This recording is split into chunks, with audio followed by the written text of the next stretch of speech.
இந்த காலை வேளையிலே உங்கள் யாவருக்கும் கிறிஸ்மஸ் நல்வாழ்த்துக்களை நிறைவாழ்வு மையம் வேஜி சபை சார்பாக தருகிறோம். பக்கத்தில் இருக்கவங்கள பார்த்து சொல்லுங்க, உங்கள் பக்கத்தில் திரும்பி அவங்கள பார்த்து ஹாப்பி கிறிஸ்மஸ், கிறிஸ்மஸ் நல்வாழ்த்துக்கள் அவங்கள பார்த்து சொல்லுங்க பார்க்கலாம். அமேன் அமேன். எத்தனை பேர் விசுவாசிக்கிறீங்க இந்த காலை வேளையில தேவன் நம்ம மத்தியில் அசைவாடி கொண்டு இருக்கிறார்? எல்லாரும் கொஞ்ச நேரம் கண்களை மூடி ஆண்டவரை பார்த்து துதிக்கலாமா இந்த காலை வேளையில? Oh we praise your name father. ஆண்டவரே உம்முடைய பிரசன்னத்திற்காக நன்றி செலுத்துகிறோம். எல்லாரும் அவரை பார்த்து சொல்லுவோமா? ஆண்டவரே இந்த காலை வேளையில உம்மை ஸ்தோத்திரிக்கிறோம், இந்த காலை வேளையில உம்மை ஸ்தோத்திரிக்கிறோம் அப்பா. We praise your name father. நன்றி செலுத்துகிறோம், நன்றி செலுத்துகிறோம். எல்லாரும் என்னோடு சேர்ந்து வான தூதர் பாட மெய்ப்பர் கூட்டம் கூட மண்ணு நேசு மண் மீது ஜனித்த அந்த பாடலை பாடி தேவ நாமத்தை மகிமைப்படுத்தலாமா? உற்சாகமாக கரங்களை தட்டி அவங்களுக்கெல்லாம் தெரிந்த ஒரு பாடு, வான தூதர் பாட. வான தூதர் பாட மெய்ப்பர் கூட்டம் கூட, வான தூதர் பாட மெய்ப்பர் கூட்டம் கூட. மன்னன் இயேசு மண் மீது ஜனித்தார், இருளின் ஒளியாய் இரட்சகர் ஜொனித்தார். மன்னன் இயேசு மண் மீது இருளில் ஒளியாய் இரட்சகர் ஜொலித்தார். வான தூதர் பாட மெய்ப்பர் கூட்டம் கூட, வான தூதர் பாட மெய்ப்பர் கூட்டம் கூட. பாலகனை மெய்ப்பர் பணிந்திடவே, நாயகனை ஞானிகள் மனை. சொல்லுங்க ஆண்டவரே, உம்மை பணிந்திட மெய்ப்பர்களும் ஆண்டவரே ஞானிகளும் வந்து வணங்கினரே. நிறைவேற்ற பூவில் வந்தா சொல்லுவோமா? நிறைவேற்ற பூவில் வந்தார், நிறைவேற்ற பூவில் வந்தார். மன்னன் இயேசு மண் மீது ஜனித்தார், இருளின் ஒளியாய் இரட்சகர் ஜொலித்தார். மன்னன் இயேசு மண் மீது இருளில் ஒளியாய் இரட்சகர் ஜொலித்தார். கர்த்தர் பிறந்தார் நாம் ஆடி பாடுவோம், மீட்பர் பிறந்தார் கொண்டாடி பாடுவோம். சொல்லுவோமா? ஆண்டவரே நாங்களும் போய் துதிக்கிறோம் அப்பா. மெசியா இயேசுராஜன், மெசியா இயேசுராஜன் பிறந்தார், சாத்தானையே வெற்றி சிறந்தார். மெசியா இயேசுராஜன் பிறந்தார், சாத்தானையே வெற்றி சிறந்தார். நீதிமானை நீதிமானை அழைக்க அல்ல, பாவிகளையே மீட்க வந்தான். நீதிமானை அழைக்க அல்ல, பாவிகளையே மீட்க. பக்கத்துல பார்த்து சொல்லுங்க, நீதிமானை அழைக்க அல்ல, பாவிகளையே மீட்க வந்தான். நீதிமானை சேர்க்க அல்ல, பாவிகளையே மீட்க வந்தார். சொல்லுங்க, வாழ்வு தரவே வானிலிருந்து, வாழ்வு தரவே வானில் இருந்து அப்பமாக இறங்கி வந்தார். வாழ்வு தரவே வானில் இருந்து அப்பமாக இறங்கி வந்தார். மெசியா இயேசுராஜன் பிறந்தார், சாத்தானையே வெற்றி சிறந்தார். மெசியா இயேசுராஜன் பிறந்தார், சாத்தானையே வெற்றி சிறந்தார். வந்திருக்கிற யாவர் இந்த நேரத்தில் உள்ள இருக்கிறவங்க வெளியே இருக்கவங்க கரங்களை தட்டி இந்த காலை வேளையில தெய்வமே நீர் எங்களுக்காக பிறந்ததினால் நீ இந்த நாளை நினைவு கூர்ந்து, இந்த நாளை நினைவு கூர்ந்து உம்மை ஸ்தோத்திரிக்கிறோம் ஆண்டவரே. நீதிமானை அழைக்க அல்ல ஆண்டவரே, பாவிகளாக எங்களை ஆண்டவரே, ஒன்றிற்கும் உதவாமல் இருந்த எங்களை ஆண்டவரே உமது பிள்ளைகளாய் தெரிந்து கொண்டு, உமது மகனாக மகள்களாக தெரிந்து கொண்டு தேவ ஆவியானவரே எங்களை அனுதினமும் நடத்தி வருகிறீரே. இயேசுவே எங்களை அனுதினமும் நடத்தி வருகிறீரே. we thank you Father. ஓ நன்றி செலுத்துகிறோம், நன்றி செலுத்துகிறோம் ஆண்டவரே, நன்றி செலுத்துகிறோம் அப்பா. Thank you father. எல்லாரும் இந்த காலை வேளையில் எழுந்து நிற்போமா? எத்தனை பேர் விசுவாசிக்கிறீங்க தேவ ஆவியானவர் நம்மளை நிரப்பும் போது நமக்கு மட்டும் கிடையாது, சுற்றி இருக்க எல்லாருக்கும் நம்ம என்ன பண்ண போகிறோம்? ஆசீர்வாதமாக விளங்க போகிறோம். இந்த காலை வேளையில் எல்லாரும் கண்களை மூடி கொஞ்ச நேரம் கரங்களை அப்பாவுக்கு நேரம் உயர்த்தி அப்படி அவரை பார்த்து சொல்லுங்க, ஆவியானவரே இந்த காலை வேளையில் எங்களை மத்தியிலே வந்திருக்கீங்க. இந்த காலை வேளையில் நிரப்ப நீர் வல்லவர். எங்களை நிரப்ப நீர் போதுமானவர். சொல்லுங்க, எங்களை நிரப்ப நீர் போதுமானவர். என் பாத்திரம் காலியா இருக்குனா ஆண்டவரே, அந்த பாத்திரம் நிரம்பி வழியும்படியாய், அந்த பாத்திரம் நிரம்பி வழியும்படியாய் உச்சம் தலை முதல் உள்ளம் கால் வரை உம்முடைய அபிஷேக தைலத்தினால் நிரப்புவீராக. எல்லாரும் இந்த காலை வேளையில தேவ ஆவியானவரே, எங்களை நிரப்ப நீர் வல்லவர் என்று கேட்போமா? ஊரியாதரடமோ சபதரதியாரலமா ஊரியாதரநாதனாமா. தேவ ஆவியானவரே, எங்கள் மத்தியில் நீர் வல்லமையாக இடைப்பட போறதற்காய், எங்களை நிரப்பி பயன்படுத்த போறதுக்காக நன்றி செலுத்துகிறோம் ஆண்டவரே. we thank you father, we thank you father. ஆண்டவரே, உம்முடைய அபிஷேக தைலத்தினாலே நிரப்புவீராக. அந்தகார வல்லமை முறித்திட ஆவியானவர் இறங்கி இருக்கிறார். அந்தகார வல்லமை ஆவியானவர் இறங்கி இருக்கிறார். கர்த்தரின் கரத்தால் கட்டுகள் எல்லாம் அறுக்கப்படுகிறதே. சொல்லுவோமா? கர்த்தரின் கரத்தால் கட்டுகள் எல்லாம் அறுக்கப்படுகிற. கர்த்தரின் கரத்தால், கர்த்தரின் கரத்தால் கட்டுகள் எல்லாம். Oh, we praise your name. கர்த்தரின் கரத்தால் கட்டுகள் எல்லாம். இயேசுராஜனே, இயேசுராஜன் வந்துவிட்டார் நாம் கூடும் இந்த இடத்திலே. இயேசுராஜன் வந்துவிட்டார் நாம் கூடும் இந்த இடத்திலே. ஓசன்னா ஓசன்னா ஓசன்னா ஓசன்னா. இயேசுராஜன் வந்துவிட்டார் நாம் கூடும் இந்த இடத்திலே. இயேசுராஜன் வந்துவிட்டார் நாம் கூடும் இந்த. சாத்தானை ஜெயித்த, சாத்தானை ஜெயித்த இயேசுதான் நம்மில் உலாவி கொண்டு இருக்கிறார். சாத்தானை ஜெயித்த இயேசுதான் நம்மில் உலாவி கொண்டு இருக்கிறார். நோய்களும் பேய்களும். Thank you Father. இந்த நேரத்திலே நோய்கள், கட்டப்பட்ட ஒரு கட்டுகளை இயேசுவின் நாமத்தினால் உடைக்கிறோம்.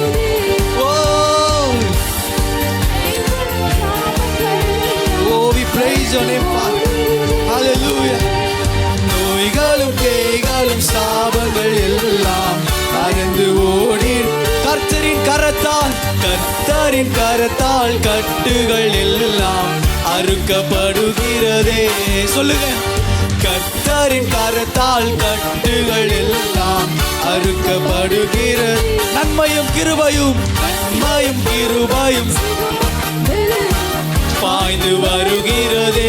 நன்மையும், நன்மையும் கிருபையும் சுகமும் பலனும் பாய்ந்து வருகிறதே. அனலாய் நாமும், அனலாய் நாமும் கொழுந்து விட்டெறிய அக்கினி இறங்கிடுதே. எல்லாரும் சொல்லுங்க, அனலாய் நாமும் கொழுந்து விட்டெறிய அக்கினி இறங்கிடுதே. அனலாய் நாமும், அனலாய் நாமும் கொழுந்து விட்டெறிய அக்கினி இறங்கிடு. நோய்களும், நோய்களும் பேய்களும் சாபங்கள் எல்லாம் பறந்து ஓடிடுதே. நோய்களும் பேய்களும் உள்ள இருக்கிறவங்க வெளில இருக்கிறவங்க எல்லாரும் இந்த நேரத்தில் எல்லாரும் கரங்களை தட்டி இயேசுவின் நாமத்தினாலே எல்லாரும் துதிப்போமா. இந்த நேரத்தில் உம்மை நோக்கி பார்க்கிறோம், இந்த நேரத்தில் உம்மை நோக்கி பார்க்கிறோம். நன்றி செலுத்துகிறோம் ஆண்டவரே. We praise your name Father. We praise your name Father. இந்த காலை வேளையிலே ஆண்டவருடைய சமூகத்திலே ஆராதிக்கும்படியாக கூடி வந்திருக்கிறோம். அபிஷேகம் பெற்ற எல்லாரும் ஒரு ஹல்லேலூயா சொல்லுங்க பார்க்கலாம். ஹல்லேலூயா. இந்த கிறிஸ்மஸ் நாளிலே நம்ம ஒரு புறம் கொண்டாட்டத்தை கொண்டாடி கொண்டிருந்தாலும் இன்னொரு புறம் ஆண்டவர் நம்முடைய மத்தியில் இருக்கிறார் என்பதை நாம் அறிந்து கொள்ள வேண்டும். அவர் 2000 வருஷத்துக்கு முன்பாக மனிதனாய் பிறந்து அவர் சிலுவையில் மரித்து அடக்கம் பண்ணப்பட்டு 3வது நாள் உயிரோடு எழுந்த தேவன் இன்றைக்கு நம்முடைய மத்தியில் அசைவாடி கொண்டிருக்கிறார். ஒரு முறை கூட எல்லாரும் கரங்களை தட்டி ஹல்லேலூயா. அந்தகார வல்லமை முறித்திட ஆவியானவர் நம்முடைய மத்தியில் இறங்கி இருக்கிறார். விசுவாசிக்கிற எல்லாரும் ஹல்லேலூயா. நல்ல முழு பலத்தோடு கர்த்தரை துதிப்போம். ஹல்லேலூயா.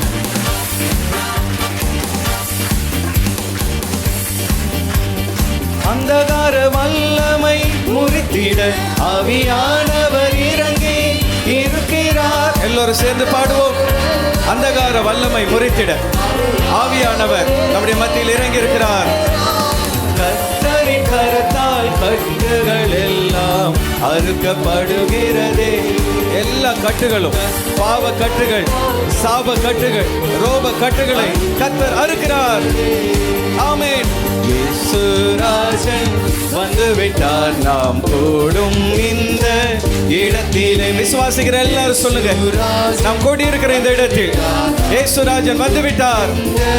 இடத்திலே ஓசன்னா ஓசன்னா ஓசன்னா ஓசன்னா.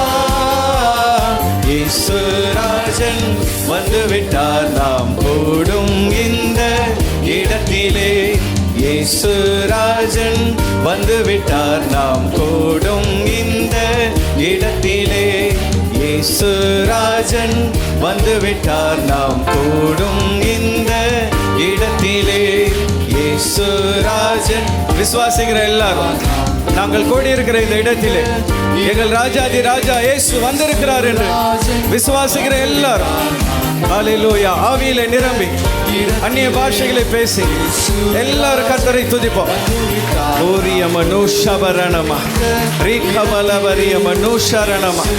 எல்லாரும் நல்ல ஆவியிலே நிரம்பி கர்த்தரை நாம் மகிமைப்படுத்துவோம். நம்முடைய மத்தியிலே வந்திருக்கிற ராஜாதி ராஜாவை எல்லோரும் கரங்களை தட்டி வரவேற்போம். அவர் அண்ட சராசரங்களை உருவாக்கின தேவன், உன்னையும் என்னையும் படைத்த ஆண்டவர், உன்னையும் என்னையும் மீட்பதற்காக, உன் வாழ்வில் சந்தோஷத்தையும் சமாதானத்தையும் கொடுப்பதற்காக இந்த பூமியில் மனிதனாய் உதித்த தெய்வம். எல்லோரும் அந்த ராஜாதி ராஜாவை கரங்களை தட்டி மகிமைப்படுத்துவோம். ஹல்லேலூயா ஹல்லேலூயா. உம்மை துதிக்கிறோம் துதிக்கிறோம் துதிக்கிறோம் துதிக்கிறோம் ஆண்டவரே. உம்முடைய நாமத்தை மகிமைப்படுத்துகிறோம் அப்பா. என் நாமத்தை பிரஸ்தாபம் பண்ணும் எந்த ஸ்தானத்திலும் நான் வந்து உங்களை ஆசீர்வதிப்பேன் என்று சொல்லியிருக்கிறார். இந்த நேரத்திலே கர்த்தருடைய கரம் உனக்கு நேராய் நீட்டப்பட்டிருக்கிறது. உன்னை ஆசீர்வதிக்கும்படியாக, உன் வாழ்க்கையிலே சமாதானத்தை தரும்படியாக, உன் வாழ்க்கையிலே உன்னை உயர்த்தும்படியாக ஆண்டவருடைய கரம் உன்னை நோக்கி வருகிறது. விசுவாசத்தோடு, ஆண்டவரே என்னை நீர் தொடுவதற்காக நன்றி அப்பா. உம்முடைய ஆவியினால் என்னை நிரப்புவதற்காக நன்றி ஆண்டவரே. உம்முடைய பலத்தினால் என்னை இடைகட்டுவதற்காக நன்றி ஆண்டவரே. நீ பலவீனத்தோடு வந்திருப்பாய் என்றால் கர்த்தர் இந்த காலை வேளையிலே உன்னை பலத்தினால் இடைகட்டுகிறார். சோர்வோடு நீ வந்திருப்பாய் என்றால் கர்த்தர் உன்னை சத்துவத்தினால் இடைகட்டுகிறார். உன் வாழ்க்கையிலே நீ வெறுமையாய் வந்திருப்பாய் என்றால் ஆண்டவர் உன்னை மகிழ்ச்சியினால் நிரப்புகிறார், சமாதானத்தினால் உன்னை நிரப்புகிறார். ஆவியானவர் இந்த காலை வேளையிலே உன்னை பலப்படுத்துகிறார். ஒரு முறை கூட எல்லாரும் கரங்களை தட்டி ஆண்டவரே உம்மை துதிக்கிறோம். வெளியில் இருக்கிற யாவரும் கரங்களை தட்டி எங்கள் மத்தியிலே அசைவாடி கொண்டிருக்கிற ஆவியானவரே, எங்கள் மத்தியிலே பிரசன்னமாகி இருக்கிற இயேசுவே, எங்கள் மத்தியிலே ராஜாதி ராஜாவாய் வீற்றிருக்கிற பிதாவாகிய தேவனே, உம்மை நாங்கள் ஆராதிக்கிறோம் அப்பா. உம்மை துதிக்கிறோம் துதிக்கிறோம் துதிக்கிறோம் ஆண்டவரே. ஹல்லேலூயா. அன்பான தேவ பிள்ளைகளே, இந்த காலை வேளையிலே ஆண்டவரை ஆராதிக்கும்படியாக நம்மை ஒப்பு கொடுப்போம். சாஸ்திரிகள் இயேசுவை தேடி வந்த பொழுது அவருக்கு பொன்னையும் தூபவர்க்கத்தையும் வெள்ளை போலத்தையும் அவர் பாதத்தில் வைத்து அவரை சாஷ்டாங்கமாய் விழுந்து பணிந்தார்கள். ஹல்லேலூயா. ஆராதிக்கும் விதமாக வலது கரத்தை வானத்துக்கு நேராய் உயர்த்தி, தலைகளை பரலோகத்து நேராய் உயர்த்தி அப்பா முகத்தை நோக்கி பார்த்து, ஆண்டவரே உம்மை நாங்கள் ஆராதிக்கிறோம் அப்பா, உம்மை நாங்கள் மகிமைப்படுத்துகிறோம் ஆண்டவரே. எங்கள் முழு இருதயத்தோடு உம்மை நாங்கள் உயர்த்துகிறோம் ஆண்டவர் இயேசுவை நாங்கள் ஆராதிக்கிறோம். நம்ம எல்லாரும் தெரிந்த ஒரு பழைய பாடல், கரங்களை அசைத்து ஆண்டவரை ஆராதனை செய்து இந்த பாடலை பாடி நாம் தேவனை மகிமைப்படுத்துவோம். ஆராதிப்பேன் நான் ஆராதிப்பேன், ஆண்டவர் இயேசுவை ஆராதிப்பேன். சேர்ந்து பாடுவோமா? ஆராதிப்பேன். ஓ ஹல்லேலூயா. கைகளை அசைத்து வல்லவரே உம்மை ஆராதிப்பேன், நல்லவரே உம்மை ஆராதிப்பேன். எல்லாரும் சேர்ந்து பாடுவோமா? வல்லவரே உம்மை ஆராதிப்பேன். நல்ல சத்தத்தை உயர்த்தி பாடுங்க. வல்லவரே உம்மை ஆராதிப்பேன். கைகளை அசைத்து பாடுவோம். ஆராதிப்பேன் நான் ஆராதிப்பேன், ஆண்டவர் இயேசுவை ஆராதிப்பேன். சேர்ந்து சேர்ந்து சொல்லுவோமா? ஆராதிப்பேன் ஆண்டவரே. நான் இயேசுவை ஆவியிலே உம்மை ஆராதிப்பேன், உண்மையிலே உம்மை ஆராதிப்பேன். சேர்ந்து பாடுவோம். தூதர்களோடு ஆராதிப்பேன், ஸ்தோத்திர பலியோடு ஆராதிப்பேன். கண்கள் காணாத தேவ தூதர்கள் நம்மோடு கூட இணைந்து ஆண்டவரை ஆராதித்துக் கொண்டிருக்கிறார்கள். அவர்கள் நம்மோடு இணைந்து அவரை மகிமைப்படுத்திக் கொண்டிருக்கிறார்கள். கைகளை அசைத்து சொல்வோம். ஆராதிப்பேன், நான் ஆராதிப்பேன், ஆண்டவர் இயேசுவை ஆராதிப்பேன். உள்ளத்தின் ஆழத்திலிருந்து அப்பாவை பார்த்து சொல்லுங்க. அப்பா, உம்மை நாங்கள் ஆராதிப்போம் ஆண்டவரே. காண்பவரை நான் ஆராதிப்பேன், காண்பவரை நான் ஆராதிப்பேன், காப்பவரை நான் ஆராதிப்பேன். இந்த காலை வேளையில் உன்னை காண்கிற தேவன் அவர், உன்னை இதுவரை பாதுகாத்த தேவன் அவர், இந்த வருஷத்தின் நிறைவு வரை கொண்டு வந்தவர் அவர். கைகளை அசைத்து சொல்வோம். ஆராதிப்பேன், நான் ஆராதிப்பேன், ஆண்டவர் இயேசுவை. உள்ளத்தின் ஆழத்திலிருந்து எல்லோரும் சொல்லுவோமா? அப்பா, உம்மை நாங்கள் ஆராதிக்கிறோம் ஆண்டவரே. ஆண்டவர் இயேசுவை. எல்லாரும் ரெண்டு கரங்களையும் உயர்த்தி, பரலோகத்தினராய் தலைகளை உயர்த்தி, அப்பா முகத்தை நோக்கி பார்த்து ஒரு மனதோடு சொல்வோம். ஆராதிப்பேன், நான் ஆராதிப்பேன், ஆண்டவர் இயேசுவை ஆராதிப்பேன். அப்பாவை பார்த்து சொல்லலாமா? ஆராதிப்பேன், நான் ஆராதிப்பேன், ஆண்டவர் இயேசுவை. ஹல்லேலூயா. கரங்களை தட்டி ஒரு முறை கூட எல்லாரும் கர்த்தரை ஸ்தோத்திரம் பண்ணுவோமா? நன்றி நன்றி நன்றி செலுத்துகிறோம் அப்பா. உம்மை நாங்கள் மகிமைப்படுத்துகிறோம் ஆண்டவரே. We thank you Father, we praise you Jesus. இந்த நேரத்தில் ஆண்டவருடைய சமூகத்தில் நாம் விண்ணப்பங்களை ஏறெடுக்கிற நேரம்.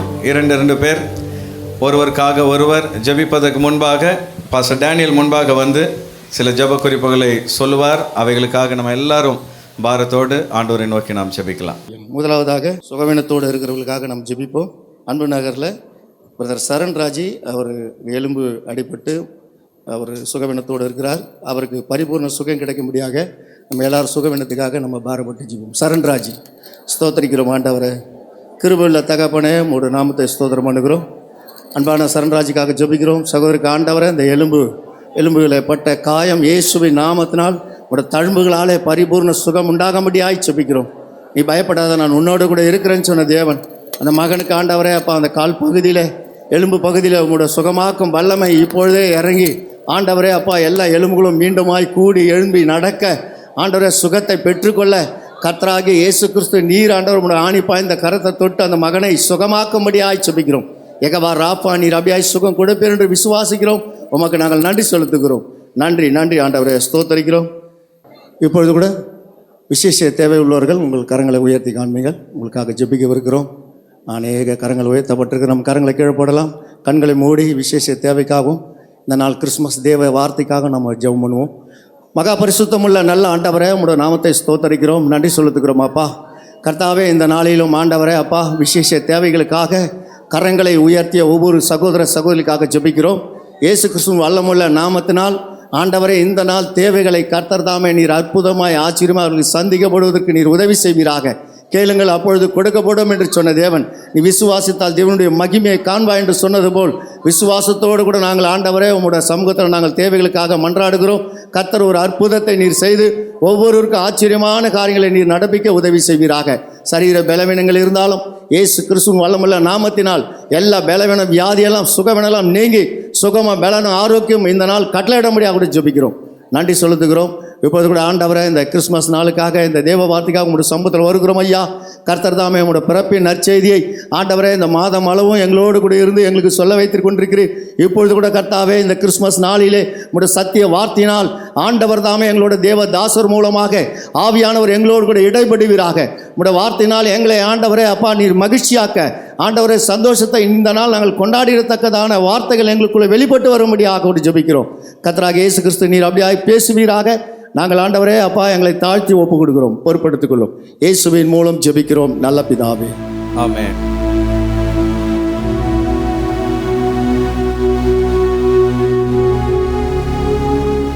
உங்கள் யாவருக்கும் மகிழ்ச்சியான கிறிஸ்மஸ் வாழ்த்துக்களை தெரிவித்துக் கொள்கிறேன்.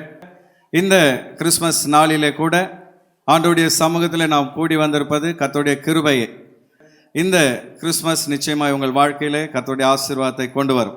ஆண்டவர் நமக்கு இந்த மாதம் நல்ல ஒரு வாக்குத்தத்தத்தை கொடுத்திருக்கிறார். உங்கள் பக்கத்தில் இருக்கிறவங்களை பார்த்து அந்த வாக்குத்தத்தத்தை பகிர்ந்து கொள்ளுங்க பார்க்கலாம். விசுவாசிக்கிற நீங்கள் பாக்கியவான், கர்த்தரால் உங்களுக்கு சொல்லப்பட்டவைகள் நிறைவேறும். எத்தனை பேர் அந்த வாக்குத்தத்தத்தை விசுவாசிக்கிறீங்க?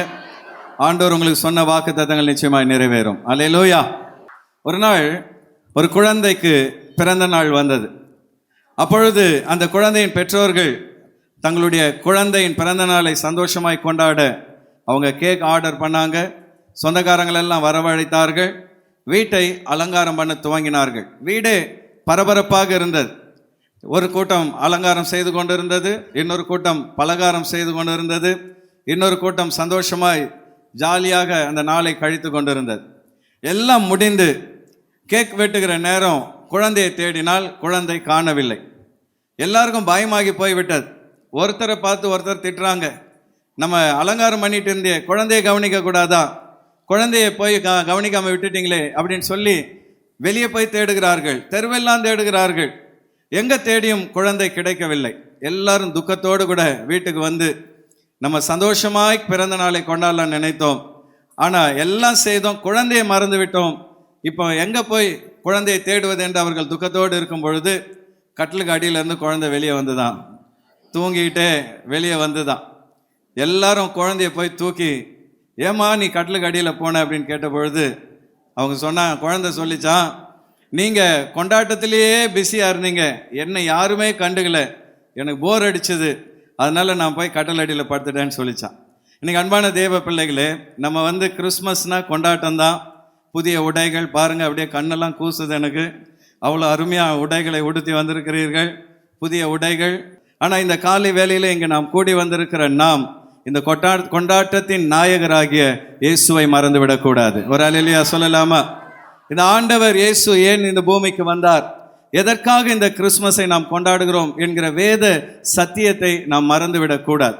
வேதத்திலே ஆண்டவர் இயேசு நமக்காகவே பிறந்தார் என்பதை நாம் அறிந்து கொள்ள முடியும்.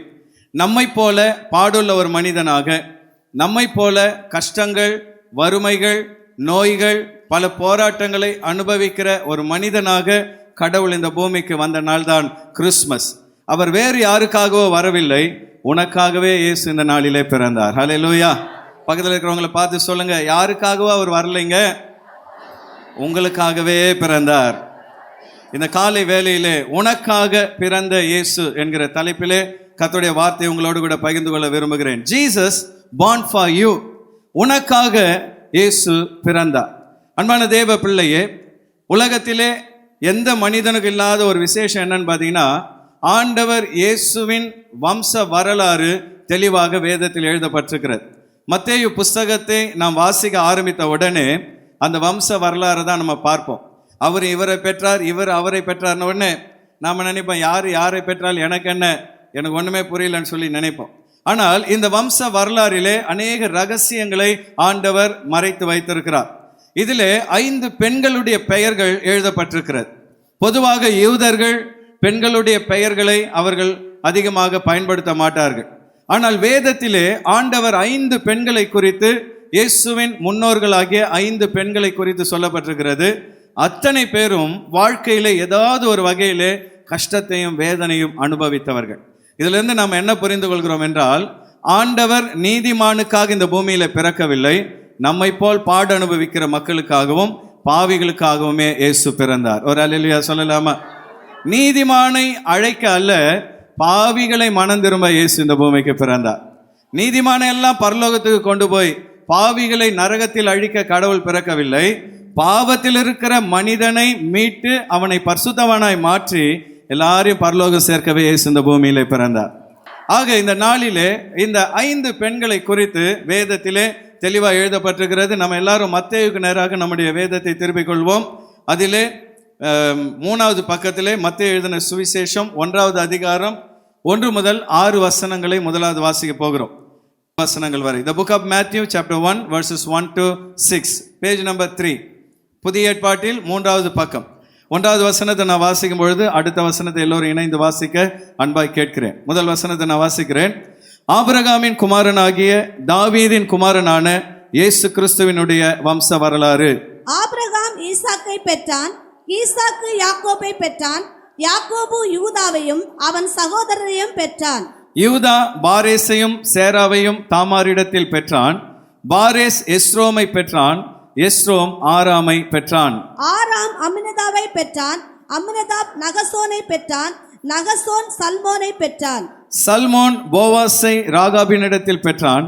போவாஸ் ஓபேதை ரூத்தினிடத்தில் பெற்றான். ஓபேத் ஈசாயை பெற்றான். ஈசாய் தாவீது ராஜாவை பெற்றான். தாவீது ராஜா உரியாவின் மனைவியினிடத்தில் சாலமோனை பெற்றான். 16வது வசனத்தை எல்லாரும் சேர்ந்து என்னோடு சேர்ந்து வாசியுங்க. யாக்கோபு மரியாளுடைய புருஷனாகிய யோசேப்பை பெற்றான். அவளிடத்தில் கிறிஸ்து என்னப்படுகிற இயேசு பிறந்தார். கரங்களை வைத்து ஒரு அல்லேலூயா சொல்லலாமா? இப்ப நம்ம வாசித்த இந்த 7 வசனங்களிலே 5 பெண்களுடைய பெயர்கள் வருகிறது.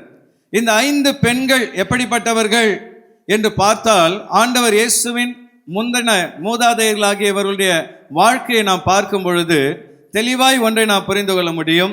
இயேசு நீதிமானுக்காக அல்ல, மக்களால் புறக்கணிக்கப்பட்டு பாவிகள் என்று முத்திரை குத்தப்பட்டு ஒதுக்கப்பட்ட மக்களுக்காகவே இந்த பூமியில் மனிதனாய் பிறந்தார். அல்லேலூயா. இந்த காலை வேளையில் அன்பான தேவ பிள்ளைகளே, ஆண்டவர் இயேசுவின் வாழ்வோடு தொடர்புடைய பின்வருகிற இந்த 5 பெண்களை குறித்த சத்தியத்தை நாம் அறிந்து கொள்ளும் பொழுது இயேசு எதற்காக இந்த பூமியில் பிறந்தார் என்பதன் நோக்கத்தை நாம் புரிந்து கொள்ள முடியும். முதலாவதாக ஆண்டவர் இயேசுவின் முன்னோர்களில் சொல்லப்பட்ட பெண்ணின் பெயர் தாமார். இந்த பெண் உரிமை மறுக்கப்பட்ட ஒரு பெண்ணாக காணப்பட்டாள். Tamar who was denied of her rights, தன்னுடைய உரிமைகள் மறுக்கப்பட்ட ஒரு பெண்ணாக தாமார் வாழ்ந்து வந்தாள். இந்த வேத பகுதியில் நாம் பார்க்கும் பொழுது தாமார் உரிமை மறுக்கப்பட்ட ஒரு பெண். அவளுக்கு நியாயமாய் கிடைக்க வேண்டிய உரிமைகள் அநியாயமாய் மறுக்கப்பட்டது. இந்த தாமாரை குறித்து மத்தேயு 1வது அதிகாரம் 3வது வசனத்திலே நாம் ஏற்கனவே வாசித்தோம். மத்தேயு 1வது அதிகாரம் 3வது வசனம் எல்லோரும் சேர்ந்து வாசிங்க பார்க்கலாம். யூதா பாரேசையும் சாராவையும் தாமாரிடத்தில் பெற்றான். பாரேஸ் எஸ்ரோமை பெற்றான். எஸ்ரோம் ஆராமை பெற்றான். கைகளை வைத்து ஒரு அல்லேலூயா சொல்லலாமா? யூதா பாரேசையும் சாராவையும் தாமாரிடத்தில் பெற்றான். இந்த தாமார் யார் என்று பார்க்கும் பொழுது யூதாவினுடைய மருமகளாக இருக்கிறாள். இந்த யூதாவுக்கு 3 பிள்ளைகள் பிறக்கிறார்கள். அதிலே ஏர் என்று சொல்லப்படுகிற மூத்த மகனுக்கு இந்த தாமார் வாழ்க்கைப்படுகிறாள். ஆனால் அந்த மனிதன் பொல்லாதவனாக இருந்ததினால் கர்த்தர் அவனை எடுத்துக்கொள்கிறார். இப்பொழுது விதவையான தாமார் அவள் வாழ்க்கையிலே அந்த நாட்களிலே ஒரு பழக்கம் இருந்தது. இப்போ அந்த பழக்கம் கிடையாது. யூதர்கள் மத்தியில் என்ன பழக்கம்னா, மூத்த மகனுடைய மனைவி விதவையாய் போய்விட்டால் மூத்தவனுடைய அடுத்த தம்பி என்ன பண்ணணும், அவளை திருமணம் செய்து அந்த திருமணத்தின் மூலமாய் பிறக்கிற முதல் குழந்தைக்கு செத்துப்போன அந்த மனிதனுடைய பெயர் வைக்க வேண்டும். இப்படியாக அந்த பரம்பரை விட்டு விடாதபடி, மரித்து போனவனுடைய பெயர் மறைந்து விடாதபடி அவர்கள் அந்த பழக்கத்தை கை கொண்டு வந்தார்கள். அப்போ தாமார் என்ன செய்கிறாள், தன்னுடைய கணவருடைய அடுத்த தம்பியை திருமணம் செய்கிறாள். ஆனால் அவனோ எங்கள் அண்ணன் செத்து போயிட்டான், நான் எதற்கு அவனுடைய பெயரை என் குழந்தைக்கு வைக்க வேண்டும் என்று சொல்லி அவன் குழந்தை பிறக்காதபடி தடை செய்கிறான். ஆக 2வது அந்த மனிதனும் பொல்லாப்பை செய்ததினால் கர்த்தர் அவனையும் எடுத்துக்கொள்கிறார். கடைசியாக 3வது ஒரு பையன் இருக்கிறான், அவனுக்கு இவளை திருமணம் செய்து கொடுக்க வேண்டும். ஆனால் யூதா என்ன செய்கிறாரு, இந்த பெண் 2 பேரை பலி வாங்கி விட்டாள், ஒரே ஒரு பையன்தான் இருக்கிறான், அவனும் செத்து போய்விட்டால் நான் என்ன செய்வது என்று சொல்லி அவளை ஏமாற்றி அந்த பையனை திருமணம் செய்து கொடுக்காமல் காலத்தை தள்ளி போட்டு கொண்டு வருகிறார். தனக்கு நியாயமாய் கொடுக்கப்பட வேண்டிய உரிமை மறுக்கப்பட்டவளாக அந்த விதவை பெண் வாழ்க்கையில புறக்கணிக்கப்பட்ட நிலைமையிலே காணப்படுகிறார். இந்த காலை வேளையில் அன்பான தேவ பிள்ளைகளே, சில நேரத்திலே நம்முடைய உரிமைகள் மறுக்கப்படும். நியாயமாய் நமக்கு கொடுக்கப்பட வேண்டிய உரிமைகளை அவர்கள் மறுத்து விடுவார்கள். அவள் வாழ்க்கையிலே அவளுக்கு கொடுக்கப்பட வேண்டிய உரிமைகள் மறுக்கப்பட்ட நிலைமையிலே தாமார் இருந்தது போல சில நேரத்தில் உங்கள் வாழ்க்கையில உரிமைகள் மறுக்கப்பட்டிருக்கலாம். சில குடும்பங்களில் பார்த்தீங்கன்னா, 2-3 பிள்ளைங்க இருந்தாங்கன்னா பெற்றோர்கள் ஒரு பிள்ளையை நேசிப்பார்கள், ஒரு பிள்ளையை புறக்கணிப்பார்கள். ஒரு பிள்ளைக்கு தேவையானதெல்லாம் வாங்கி கொடுப்பாங்க, இன்னொரு பிள்ளையை புறக்கணித்து விடுவார்கள். நம்முடைய சபைக்கு முன்பாக ஒரு ஊழியக்காரர் வந்தார். அவருடைய சாட்சியில சொன்னார், அவருடைய அண்ணனுக்கு அம்மா கிறிஸ்மஸ் வந்தால் புது ட்ரெஸ்லாம் எடுத்து கொடுப்பாங்களாம். இவருக்கு ட்ரெஸ் எடுத்து கொடுக்க மாட்டாங்க, அப்படியே எடுத்து கொடுத்தாலும் அழகற்ற ஒரு ட்ரெஸ் எடுத்து கொடுப்பார்களாம். அதே போல அவர் வாழ்க்கையிலே பல நேரத்திலே பாடுகள் பட்டு அழுத பொழுதுதான் அவருக்கு ஒரு நாள் உண்மை தெரிய வந்ததாம், தாய் எதற்காக தன்னை வெறுத்தாள் என்று சொல்லி. அப்போ அவர் அந்த சாட்சியை சொல்லும் பொழுது நமக்கு ஆச்சரியமா இருந்தது. ஒரே தாய் மூத்த மகனை நேசிக்கிறாள், இளைய பிள்ளையை வெறுக்கிறாள். உங்க வாழ்க்கையில் அப்படிப்பட்ட நிலைமையில நீங்க கடந்து வந்திருக்கலாம். உங்கள் உறவுகளிலே சில நேரத்தில் புறக்கணிக்கப்பட்ட நீங்கள் வாழ்க்கை நேரத்திலே சூழ்நிலையில நீங்கள் இருந்திருக்கலாம். ஆனால் இந்த காலை வேளையில ஒன்றை நாம் அறிந்து கொள்ள வேண்டும். அந்த புறக்கணிக்கப்பட்ட உரிமை மறுக்கப்பட்ட தாமாரின் சந்ததியில் தான் இயேசு கிறிஸ்து பிறந்தார். ஒரு அல்லேலூயா சொல்லலாமா? சில குடும்பங்களில் பார்த்தீங்கன்னா ஆம்பளை பையனுக்கு எல்லா சொத்தையும் கொடுத்துருவாங்க, பொம்பளை பிள்ளைக்கு ஒன்றும் கொடுக்க மாட்டார்கள். அதெல்லாம் அந்த காலம். இப்போ ஆண் பெண் பிள்ளைகளுக்கு சம உரிமை என்று சட்டங்கள் இருக்கிறது. சில நேரத்தில் நியாயமான உரிமைகள் மறுக்கப்படும் பொழுது சோர்ந்து போயிடாதீங்க. இந்த தாமார் என்ன செய்கிறாள்? மறுக்கப்பட்ட நிலைமையில் இருக்கிறாள். ஆதியாகமம் 38:14 வசனத்தில் நாம் இதை பார்க்கிறோம். எல்லோரும் சேர்ந்து ஆதியாகமம் 38:14 எல்லாரும் சேர்ந்து அந்த வசனத்தை வாசிங்க பார்க்கலாம். சேலா பெரியவனாகியும் தான் அவனுக்கு மனைவியாக கொடுக்கப்படவில்லை என்று அவள் கண்டபடியால் தன் கைம்பெண்ணுக்குரிய வஸ்திரங்களை களைந்து போட்டு முக்காடிட்டு தன்னை மூடிக்கொண்டு திம்னாவுக்கு போகிற வழியில் இருக்கிற நீரூற்றுகளுக்கு முன்பாக உட்கார்ந்தாள். இவ என்ன பண்ணா? தன்னுடைய விதவை வஸ்திரத்தை மாற்றி, தனக்கு உரிமை மறுக்கப்பட்டதினால் அந்த உரிமையை அவளே எடுத்துக்கொள்கிறாள். அந்த விதவை வஸ்திரத்தை மாற்றி திம்னாவுக்கு போகிற நீரூற்றண்டையிலே அவள் உட்காருகிறாள். ஆச்சரியமாக, எந்த உரிமை மறுக்கப்பட்டதோ, எந்த யூதா தன்னுடைய மகனை கொடுக்க மாட்டேன் என்று சொன்னானோ, அந்த யூதாவுடைய முத்திரை மோதிரம் அவள் கைக்கு வந்தது. ஒரு அல்லேலூயா சொல்லலாமா? வேதத்திலே தொடர்ந்து 18வது வசனம் எல்லாரும் சேர்ந்து சத்தமா வாசிங்க பார்க்கலாம். அப்பொழுது அவன், நான் உனக்கு அடைமானமாக என்ன கொடுக்க வேண்டும் என்று கேட்டான். அதற்கு அவள், உம்முடைய முத்திரை மோதிரமும் உம்முடைய ஆரமும் உம்முடைய கைக்கோலும் கொடுக்க வேண்டும் என்றால் அவன் அவைகளை அவளுக்கு கொடுத்து அவளிடத்தில் சேர்ந்தான். அவள் அவனாலே கர்ப்பவதியாகி. ஆமென். அன்பான தேவ பிள்ளைகளே, ஒன்றை நாம் அறிந்து கொள்ள வேண்டும். ஆண்டவர் நம் வாழ்க்கையிலே உரிமைகளை மனிதர்கள் மறுக்கும் பொழுது கர்த்தர் நமக்காக யுத்தம் பண்ணுகிற தேவனாக இருக்கிறார். அல்லேலூயா. முத்திரை மோதிரம் என்பது ஒரு மனிதனுடைய உரிமைக்கும் ஒரு மனிதனுடைய அதிகாரத்துக்கு அடையாளமாக இருக்கிறது. உரிமை இழந்த இந்த தாமார் உரிமையை பெறும்படியாக கர்த்தர் வழிகளை திறந்தார். இந்த நாளிலே உன் வாழ்க்கையிலே மற்றவர்கள் அநியாயம் செய்யும் பொழுது, உனக்கு நியாயமாய் கிடைக்க வேண்டிய உரிமைகளை மறுக்கும் பொழுது நீ சோர்ந்து விடாதே. ஆண்டவர் இயேசுவை நீ விசுவாசிப்பாய் என்றால் கர்த்தர் உனக்காக யாவற்றையும் செய்து முடிக்க வல்லமையுடையவராக இருக்கிறார். சில வருஷத்துக்கு முன்னாடி நம்முடைய சபை ஆராதனைக்கு ஒரு சகோதரர் வந்திருந்தார். ஆராதனை முடிந்த உடனே என்னிடத்தில் வந்து அவர் அழுதார். பாஸ்டர், நான் ரொம்ப கண்ணீரோடு வந்தேன்.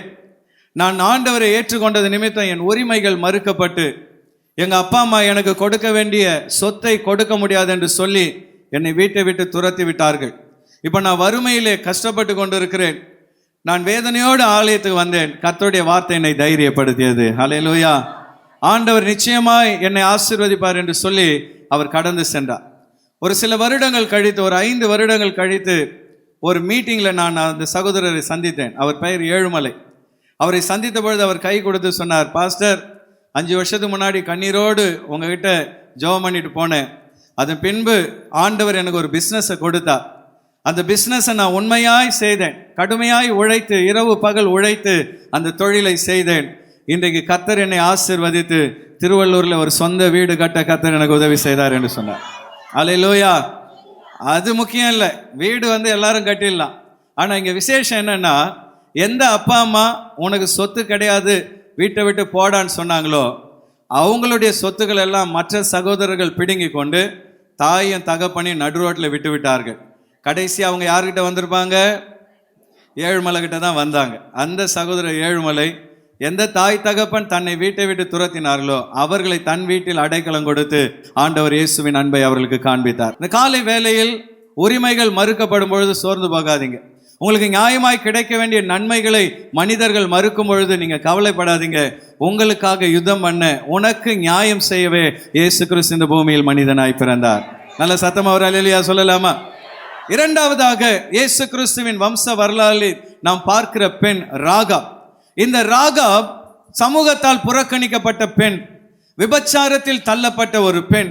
ஆகவேதான் வேசியாகிய ராகாப் என்று சொல்லி வேதத்திலே அவளை குறித்து சொல்லப்பட்டிருக்கிறது. த ராகாப் a neglected woman, சமுதாயத்தால் புறக்கணிக்கப்பட்ட பெண். ஆனால் அவளையும் ஆசீர்வதிக்கும்படியாக இயேசு அவளுடைய சந்நிதியில் பிறந்தார். ஹல்லேலூயா. வேதத்திலே நாம் ஏற்கனவே வாசித்த வசனத்தை மறுபடியும் வாசிப்போம். மத்தேயு 1வது அதிகாரம் 5வது வசனத்தை வாசிங்க பார்க்கலாம். சல்மோன் போவாசை ராகாபினிடத்தில் பெற்றான், போவாஸ் ஓபேதை ரூத்தினிடத்தில் பெற்றான், ஓபேத் ஈசாயை பெற்றான். ஆமென். எல்லாரும் ஒரு அல்லேலூயா சொல்லலாமா?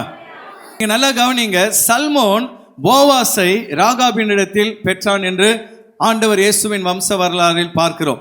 இந்த ராகாப் யார் என்று பார்க்கும் பொழுது யோசுவா 2வது அதிகாரம் 15வது வசனத்தில் அவளை குறித்து சொல்லப்பட்டிருக்கிறது. எல்லோரும் சேர்ந்து யோசுவா 2:15 வாசிங்க பார்க்கலாம். அப்பொழுது அவர்களை கயிற்றினாலே ஜன்னல் வழியாய் இறக்கிவிட்டாள். அவள் வீடு அலங்கத்தின் மதிலில் இருந்தது. அலங்கத்தில் அவள் குடியிருந்தாள். இன்னொரு வகையில சொல்ல போனால், சமுதாயத்தில் நீ வாழ லாய்க்கில்லாத ஒரு பெண், ஊருக்குள் வசிக்க உனக்கு தகுதி இல்லை, ஊருக்கு வெளியிலே போ என்று சொல்லி அவள் புறக்கணிக்கப்பட்ட நிலைமையிலே அலங்கத்திலே வசித்து வந்தாள். அவள் வருமானத்துக்கு வழி இல்லாததினாலே வேசித்தனம் செய்யும்படியாக சமுதாயத்தினால் புறக்கணிக்கப்பட்ட நிலைமையில் இருந்தாள். இன்னைக்கு அன்பான தேவ பிள்ளைகளே, சில நேரத்திலே நாம் என்ன நினைக்கிறோம்? நாம் எல்லாம் பரிசுத்தவான்கள், நாம் எல்லாம் நல்லவங்க, மற்றவங்களெல்லாம் கெட்டவர்கள் என்று சொல்லி ஒரு சிலரை நாம் தரக்குறைவாய் நினைக்கிறோம். ஆனால் ஒன்றை நீங்கள் அறிந்து கொள்ளணும், ஆண்டவர் முகத்தை பார்க்கிற தேவன் அல்ல, அவர் உள்ளத்தை பார்க்கிற தேவனாக இருக்கிறார். சமுதாயம் அவளை புறக்கணிக்கிறது, மதில் மேல் அவள் குடியிருக்கிறாள். அவள் வாழ்க்கையிலே வருமானத்துக்கு வழி இல்லாததால் அவர் வேசித்தனம் செய்து கொண்டிருக்கிறாள்.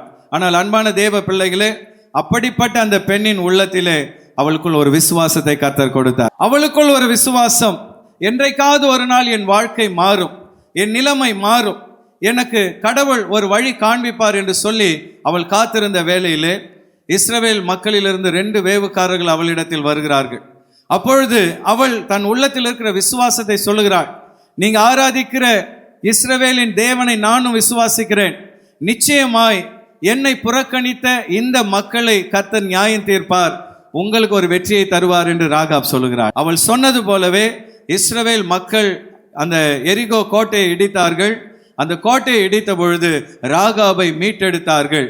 மீட்டெடுத்த பொழுது எரிகோ மக்கள் அவளை சமுதாயத்துக்கு புறம்பாய் வைத்தார்கள். ஆனால் இஸ்ரவேல் தேவனோ அவர்களை தன்னுடைய மக்கள் இருக்கிற நடுவிலே கொண்டு போய் வைத்தார். ஹல்லேலூயா. வேதத்திலே யோசுவாவின் புஸ்தகம் 6வது அதிகாரம் 25வது வசனத்திலே இதை குறித்து நம்ம பார்க்க முடியும். எழுதப்படி தெரிந்த எல்லாரும் வாசிங்க பார்க்கலாம். எரிகோவை வேவு பார்க்க யோசுவா அனுப்பின ஆட்களை ராகாப் என்னும் வேசி மறைத்து வைத்தபடியினால் அவளையும் அவள் தகப்பின் வீட்டாரையும் அவளுக்குள்ள யாவையும் யோசுவா உயிரோடே வைத்தான். அடுத்து நல்லா கவனிங்க. அடுத்து சொல்லப்பட்டிருக்கிறது, அவள் இந்நாள் வரைக்கும், இந்த யோசுவாவின் புஸ்தகம் எழுதப்படுகிற இந்நாள் வரைக்கும் இஸ்ரவேலின் நடுவிலே குடியிருக்கிறாள். கைகளை தட்டி எல்லாரும் கர்த்தரை ஸ்தோத்திரம் பண்ணுங்க. இஸ்ரவேலின் நடுவிலே குடியிருந்தாள். நம்ம ஆண்டவர் எத்தனை நல்ல தேவன். ஹல்லேலூயா. உலகம் அவளை புறக்கணித்த அலங்கத்திலே கொண்டு போய் வைத்தது, ஊருக்கு வெளியிலே வைத்தது. ஆனால் ஆண்டவரோ அவளை இஸ்ரவேல் நடுவிலே கொண்டு போய் வைத்தார். நடுவில் கொண்டு போய் வைத்தது மாத்திரமல்ல, இன்னொரு அற்புதத்தையும் செய்தார். சல்மோன் என்கிற ஒரு மனிதன் ராகாபை திருமணம் செய்யும்படி கர்த்தர் கிருபை கொடுத்தார். அல்லேலூயா. என்ன நடந்தது? அந்த சல்மோனுக்கு தான் போவாஸ் என்கிற ஒரு பிரபு பிறக்கிறார். அந்த போவாஸின் சந்ததியில் தான் ஆண்டவர் இயேசு பிறக்கிறார். அப்போ பாருங்க, இந்த உலகம் யாரை புறக்கணிக்கிறதோ, இந்த உலகம் யாரை வேண்டாதவர்கள் என்று வெறுக்கிறதோ, அவர்களை கர்த்தர் வெறுப்பதில்லை, அவர்களையும் நேசிக்கவே இயேசு இந்த பூமியிலே பிறந்தார். ஹல்லேலூயா. இந்த நாளிலே சமுதாயம் உன்னை புறக்கணித்திருக்கும் என்றால், கடந்த நாட்களிலே மற்றவர்கள் உன்னை வேண்டாம் என்று வெறுத்திருந்தால், நீ எதற்கும் லாய்க்கில்லை என்று சொல்லி உன்னை புறக்கணித்திருந்தால், நீங்க சோர்ந்து போகாதீங்க. உங்களை ஏற்றுக்கொள்ள, உங்களை ஆசீர்வதிக்க இயேசு கிறிஸ்து இந்த நாளிலே பூமியிலே பிறந்தார். ஹல்லேலூயா. மூன்றாவதாக ஆண்டவர் இயேசுவின் வம்ச வரலாறில் நாம் பார்க்கிற ஒரு பெண் யாருன்னு பார்த்தீங்கன்னா ரூத். இந்த ரூத் ஆதரவற்ற ஒரு அனாதை பெண். தன் கணவனை இழந்து தன் வீட்டுக்கு போக வழி இல்லாமல் ஆதரவற்ற ஒரு அனாதை பெண்ணாக காணப்பட்டாள். Ruth a destitute woman. மற்றவர்களால் ஆதரவின்றி தவித்த ஒரு பெண்ணாக காணப்படுகிறாள். ஆனால் இவளை ஆண்டவர் இயேசு தன் முன்னோராக மாற்றுகிறார். மத்தேயு 1வது அதிகாரம் 5வது வசனத்தை எல்லோரும் சேர்ந்து வாசிங்க பார்க்கலாம். சல்மோன் போவாசை ராகாபினிடத்தில் பெற்றான், போவாஸ் ஓபேதை ரூத்தினிடத்தில் பெற்றான். கரங்களை வைத்து ஒரு அல்லேலூயா சொல்லலாமா? இந்த ரூத் சம்பவம் நம்ம எல்லாருக்கும் நல்லா தெரியும். ரூத்தை குறித்து பலமுறை சபையில் பிரசங்கித்திருக்கிறேன். இந்த ரூத் நகோமி என்கிற பெண்ணுடைய மருமகளாக இருக்கிறார். இந்த பூமியிலே ஒரு மருமகளும் மாமியாரும் எப்படி இருக்கணும் அப்படின்னு நீங்க பார்க்க விரும்பினால் ரூத் புஸ்தகத்தை வாசித்தால் புரிந்து கொள்ளலாம். ஹல்லேலூயா. மருமகள் தன் மாமியாரை தாயை போல் நேசிக்கிறார். தன் கணவன் இறந்த பின்பு தன்னுடைய அம்மா வீட்டுக்கு போகாமல் நகோமியை பற்றி கொண்டு நகோமியோடு கூட அவள் பெத்லகேமுக்கு வருகிறாள். மாமியார் சொல்றாங்க, மருமகளே, எனக்கு வயசாயிடுச்சுமா, இதுக்கு மேல நான் ஒரு குழந்தை பெற்று உனக்கு வாழ்க்கை கொடுக்க முடியாது, ஆகவே நீ அம்மா வீட்டுக்கு போயிடு. அவங்க சொல்லுகிற ஒரு மனிதனை திருமணம் பண்ணி கொண்டு நீ சந்தோஷமா வாழ்மான்னு சொல்லி அனுப்பி வைக்கிறாள். ஆனா இந்த ரூத் என்ன சொல்றா? நான் என் தாய் வீட்டுக்கு போவதை குறித்து இனிமே நீங்க பேசாதீங்க, நீங்கள் இருக்கிற இடத்தில் நானும் இருப்பேன். ஹல்லேலூயா. நீங்கள் ஆராதிக்கிற அதே கர்த்தரை நானும் ஆராதிப்பேன். அங்கதான் விஷயம் இருக்கிறது. நான் உங்களுக்காக உங்க பின்னாடி வரலமா, நீங்க ஆராதிக்கிற கர்த்தருக்காக உங்க பின்னாடி வரேன். அவரை நானும் நேசிக்கிறேன். ஆகவே அந்த கர்த்தரை விட்டு நான் ஒரு நாளும் பின்வாங்கி போக மாட்டேன். என் தாய் வீட்டுக்கு போனால் கர்த்தரை நான் ஆராதிக்க முடியாது. கஷ்டப்பட்டாலும் சரி, எனக்கு கர்த்தர் ஒரு வாழ்க்கை கொடுக்க விட்டாலும் சரி, நான் அவரை விசுவாசிக்கிறேன். அவர் செட்டையில் நான் அடைக்கலமாய் வருகிறேன் என்று அவள் வருகிறாள். ஹல்லேலூயா. தன்னை நம்பி வந்த ஒருவரையும் அவர் புறக்கணிக்காத தேவனாக இருக்கிறார். ஆமென். ஆகினால்தான் போவாஸ் ரூத்தை பார்த்து அருமையான இந்த வார்த்தையை சொல்கிறார். ரூத் 2வது அதிகாரம் 12வது வசனத்தை எல்லாரும் சேர்ந்து வாசிங்க பார்க்கலாம். உன் செய்கைக்கு தக்க பலனை கர்த்தர் உனக்கு கட்டளையிடுவாராக. மகளே, நீ செய்த இந்த நற்கிரியைக்கு தக்க பலனை கர்த்தர் உனக்கு தருவாராக. இஸ்ரவேலின் தேவனாகிய கர்த்தருடைய செட்டையின் கீழ் அடைக்கலமாய் வந்த உனக்கு. யாருகிட்ட அவ அடைக்கலமா வந்திருக்கிறா? இஸ்ரவேலின் தேவனாகிய கர்த்தருடைய செட்டையின் கீழ் அடைக்கலமாய் வந்த உனக்கு அவராலே நிறைவான பலன் கிடைப்பதாக. கரங்களை வைத்து ஒரு அல்லேலூயா சொல்லலாமா? நல்லா கவனிங்க. அவள் ஒரு ஏழை, சாப்பாட்டுக்கு வழி இல்லாமல் அவள் என்ன பண்றா? போவாசினுடைய வயலில் போய் கீழே இருக்கிற விதை தானியங்களை பொறுக்கி கொண்டிருக்கிறாள். ஆனால் கர்த்தரோ அவள் வாழ்க்கையை மாற்றும்படி சித்தம் வைத்தார். ஹல்லேலூயா. நகோமி என்ன பண்றாங்க? ரூத் கிட்ட ஆலோசனை சொல்றாங்க, மகளே, நீ என்னதான் என் மருமகளாக இருந்தாலும் நான் உயிரோடு இருக்கும் பொழுது உனக்கு ஒரு வாழ்க்கையை நான் அமைத்து கொடுப்பேன் மகளே என்று சொல்லி அவங்க ஒரு ஐடியா கொடுக்குறாங்க. இந்த போவாஸ் நம்முடைய நெருங்கின உறவினர். நம்முடைய இஸ்ரவேலில் ஒரு வழக்கம் இருக்கிறது. ஒரு நான் ஏற்கனவே சொன்னது போல, இந்த தாமார் வாழ்க்கையில நடந்தது போல இந்த ரூத் வாழ்க்கையிலையும் அதை தான் கர்த்தர் செய்கிறார். நீ விதவையா இருப்பதினால் நம்முடைய நெருங்கிய உறவினர்கள் ஒருவர் உன்னை திருமணம் செய்து உன்னையும் நம்முடைய சொத்துக்களையும் அவர் மீட்டு கொண்டு உனக்கு பிறக்கிற குழந்தைக்கு அவர் உன்னுடைய முதல் கணவருடைய பெயரை வைக்க வேண்டும். ஆகவே இதற்கு தகுதியுடையவர் போவாஸ் தான், நீ அவரிடத்தில் போ என்று அனுப்பி வைக்கிறார். அன்பான தேவ பிள்ளைகளே, போவாஸ் அந்த ரூத்தின் நற்குணத்தை பார்க்கிறார். அவர் என்ன சொல்றாரு? மகளே, நான் வயசானவன், எப்படி அவருக்கு ஒரு 50 வயசுக்கு மேலே இருக்கும். நீ வாலிப பிள்ளை, ஒரு 18 இருந்து ஒரு 20-25 வயசுக்குள்ள தான் இருக்கும் ரூத்துக்கு. நீ நினைச்சிருந்தா இந்த இஸ்ரவேலில் வாலிபர்களை தேடி போயிருக்கலாம்.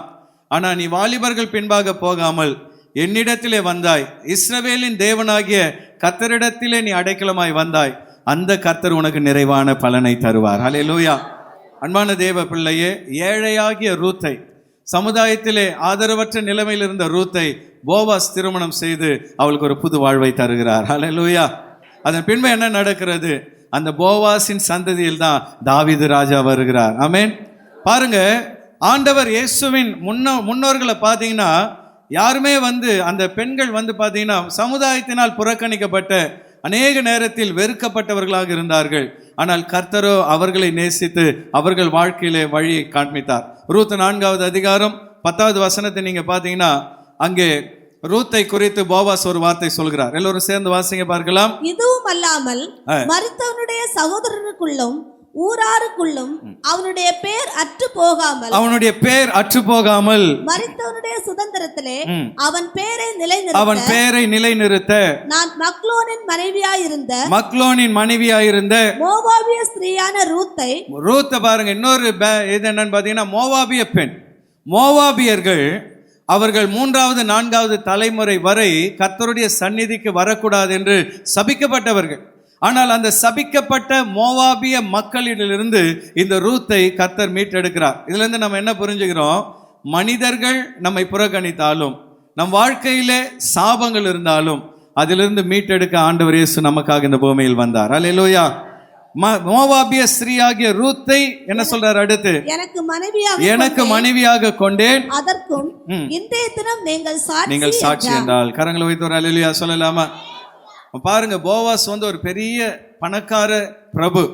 இந்த ரூத்தோ ஆதரவற்ற நிலைமையில் இருந்தவள். ஆனால் கர்த்தர் அந்த ரூத்தின் மேல் கண்ணோக்கமாக இருந்து அவள் கர்த்தர் மேல் விசுவாசமாக இருந்த ஒரே காரணத்துக்காக அவள் நினையாத உயரத்தில் அவளை கொண்டு போய் வைத்தார்.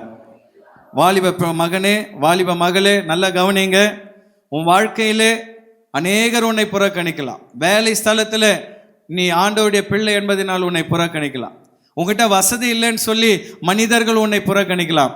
ஆனால் ஆண்டவர் மேலே நீ விசுவாசம் வச்சினா நீ நினையாத இடத்தில் கர்த்தர் உன்னை கொண்டு போய் வைப்பார். எத்தனை பேர் அதை விசுவாசிக்கிறீங்க? ஒரு பணக்கார அம்மா ஒரு ஏழை பெண்ணை தன் வீட்டிலே வளர்த்து வந்தார்கள். அவங்களுக்கு ஏற்கனவே 2 மகன்கள் இருந்தார்கள். ஒரு ஏழை பெண்ணை தன் வீட்டிலே வளர்த்து கொண்டு வந்தார்கள். ஒரு நாள் அந்த அம்மா மிகவும் வயதான காலத்திலே உடம்பு முடியாமல் மரித்து போனார்கள். மரிக்கும் பொழுது அந்த வளர்த்து வந்த பெண் கையில் ஒரு சிலுவையை கொடுத்து, நீ எதை இழந்தாலும் இந்த சிலுவையை மட்டும் இழந்தாதமான்னு சொல்லி கொடுத்துட்டு போயிட்டாங்க. அப்போ அம்மா இறந்த உடனே 2 மகன்களும் அந்த பெண்ணை துரத்தினார்கள். நீ எங்கள் தாயின் வயிற்றில் பிறக்கவில்லை, ஆகவே இந்த வீட்டில் உனக்கு உரிமை இல்லை, அம்மா இறந்துட்டாங்க, நீ வீட்டை விட்டு வெளியே போன்னு சொல்லி அவளை துரத்தினார்கள். அப்போ அம்மா சொன்னது அவளுக்கு ஞாபகம் வந்தது. அந்த 2 பேர்ட்டையும் சொன்னாங்க, அண்ணா நீங்கள் எனக்கு எதுவுமே கொடுக்க தேவையில்லை, நான் வெளியே போய் விடுகிறேன், இந்த சிலுவையை மட்டும் கொடுங்கன்னு சொல்லி அந்த சிலுவையை வாங்கி கொண்டு அவள் நடக்க துவங்கினாள். அன்பான தேவ பிள்ளைகளே, அவள் பல நாட்கள் நடந்து சாப்பாடும் தண்ணீரும் இல்லாதனால் ஒரு நாள் ஒரு கல் தடுக்கி கீழே மயங்கி விழுந்தாள். விழுகிற நேரத்தில் அந்த சிலுவை ஒரு கல்லின் மேல் பட்டு 2ஆய் உடைந்தது. அதுக்கு உள்ள பார்த்தீங்கன்னா ஏராளமான வெள்ளியும் வைடூரமும் அவள் வாழ்க்கை முழுவதும் தேவையான அத்தனை பொருட்களையும் தாயார் மறைத்து வைத்திருந்தார்கள். ஒரு அல்லேலூயா சொல்லலாமா? அன்பான தேவ பிள்ளையே, அதே போலதான் ஆண்டவர் இயேசுவின் சிலுவையிலே உனக்கு தேவையான அத்தனை ஆசீர்வாதங்களையும் கர்த்தர் வைத்திருக்கிறார். உனக்கு தேவையான பாவ மன்னிப்பு, உன் வாழ்க்கையில தேவையான ஆசீர்வாதம், உனக்கு தேவையான சமாதானம், சந்தோஷம், ஆரோக்கியம், சுகம் அனைத்தையும் கர்த்தர் எங்க வைத்திருக்கிறாரு? சிலுவையில் வைத்திருக்கிறார். எதை இழந்தாலும் கர்த்தர் மேல் வைத்திருக்கிற விசுவாசத்தை இழந்து விடக்கூடாது. ரூத் ஆண்டவரை உறுதியாய் பற்றி கொண்டதினால் போவாசால் அவள் மீட்கப்பட்டாள். 4வது நீங்க பாத்தீங்கன்னா அடுத்து ஆண்டவர் இயேசுவின் வம்சத்திலே பார்க்கிற இன்னொரு பெண் பத்சேபாள். இவள் கொடூரமாக பாதிக்கப்பட்ட ஒரு பெண். Bathsheba a victim. தாவீது தன்னுடைய ராஜ பதவியை பயன்படுத்தி அவள் வாழ்க்கையை அழித்தான். ஆனால் அந்த பத்சேபாளை கர்த்தர் கைவிடவில்லை. ஹல்லேலூயா. இந்த பத்சேபாளை குறித்து நாம ஆண்டவர் இயேசுவின் வம்ச வரலாறுல பார்க்கிறோம். மத்தேயு 1வது அதிகாரம் 6வது வசனத்தை எல்லோரும் சேர்ந்து வாசிங்க பார்க்கலாம். ஈசாய் தாவீது ராஜாவை பெற்றான். தாவீது ராஜா உரியாவின் மனைவியா இருந்தவளிடத்தில் சாலமோனை பெற்றான். கரங்களை வைத்து ஒரு அல்லேலூயா சொல்லலாமா? இந்த பத்சேபாளை குறித்து நமக்கு நல்லா தெரியும். தாவீதின் வாழ்க்கையிலே அவள் பட்ட வேதனைகள் உங்களுக்கு தெரியும். ஒரு நாள் இந்த பத்சேபாள் என்ன பண்றா, ஸ்நானம் செய்கிறாள். ஸ்நானம்னா நாம நினைக்கிற மாதிரி குளிக்கிறதல்ல. இது ஒவ்வொரு பெண்ணும் தன்னுடைய மாத வழிபாடு முடிந்தவுடனே சுத்திகரித்து கொள்ள வேண்டும். அப்போ அங்கே மிக்வா என்று சொல்லப்படுகிற ஒரு தொட்டி இருக்கும். அந்த தொட்டியில் போய் அவள் ஸ்நானம் பண்ண வேண்டும். ஸ்நானம் பண்ணி அப்புறம் வீட்டுக்கு போகலாம்.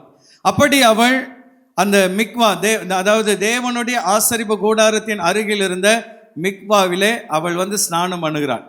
நல்லா கவனிக்கணும். தாவீது என்ன பண்றாரு, தன்னுடைய அரண்மனை பக்கத்திலேயே ஆண்டவருடைய ஆசரிப்பு கூடாரத்தை கொண்டு வைத்து விடுகிறார்.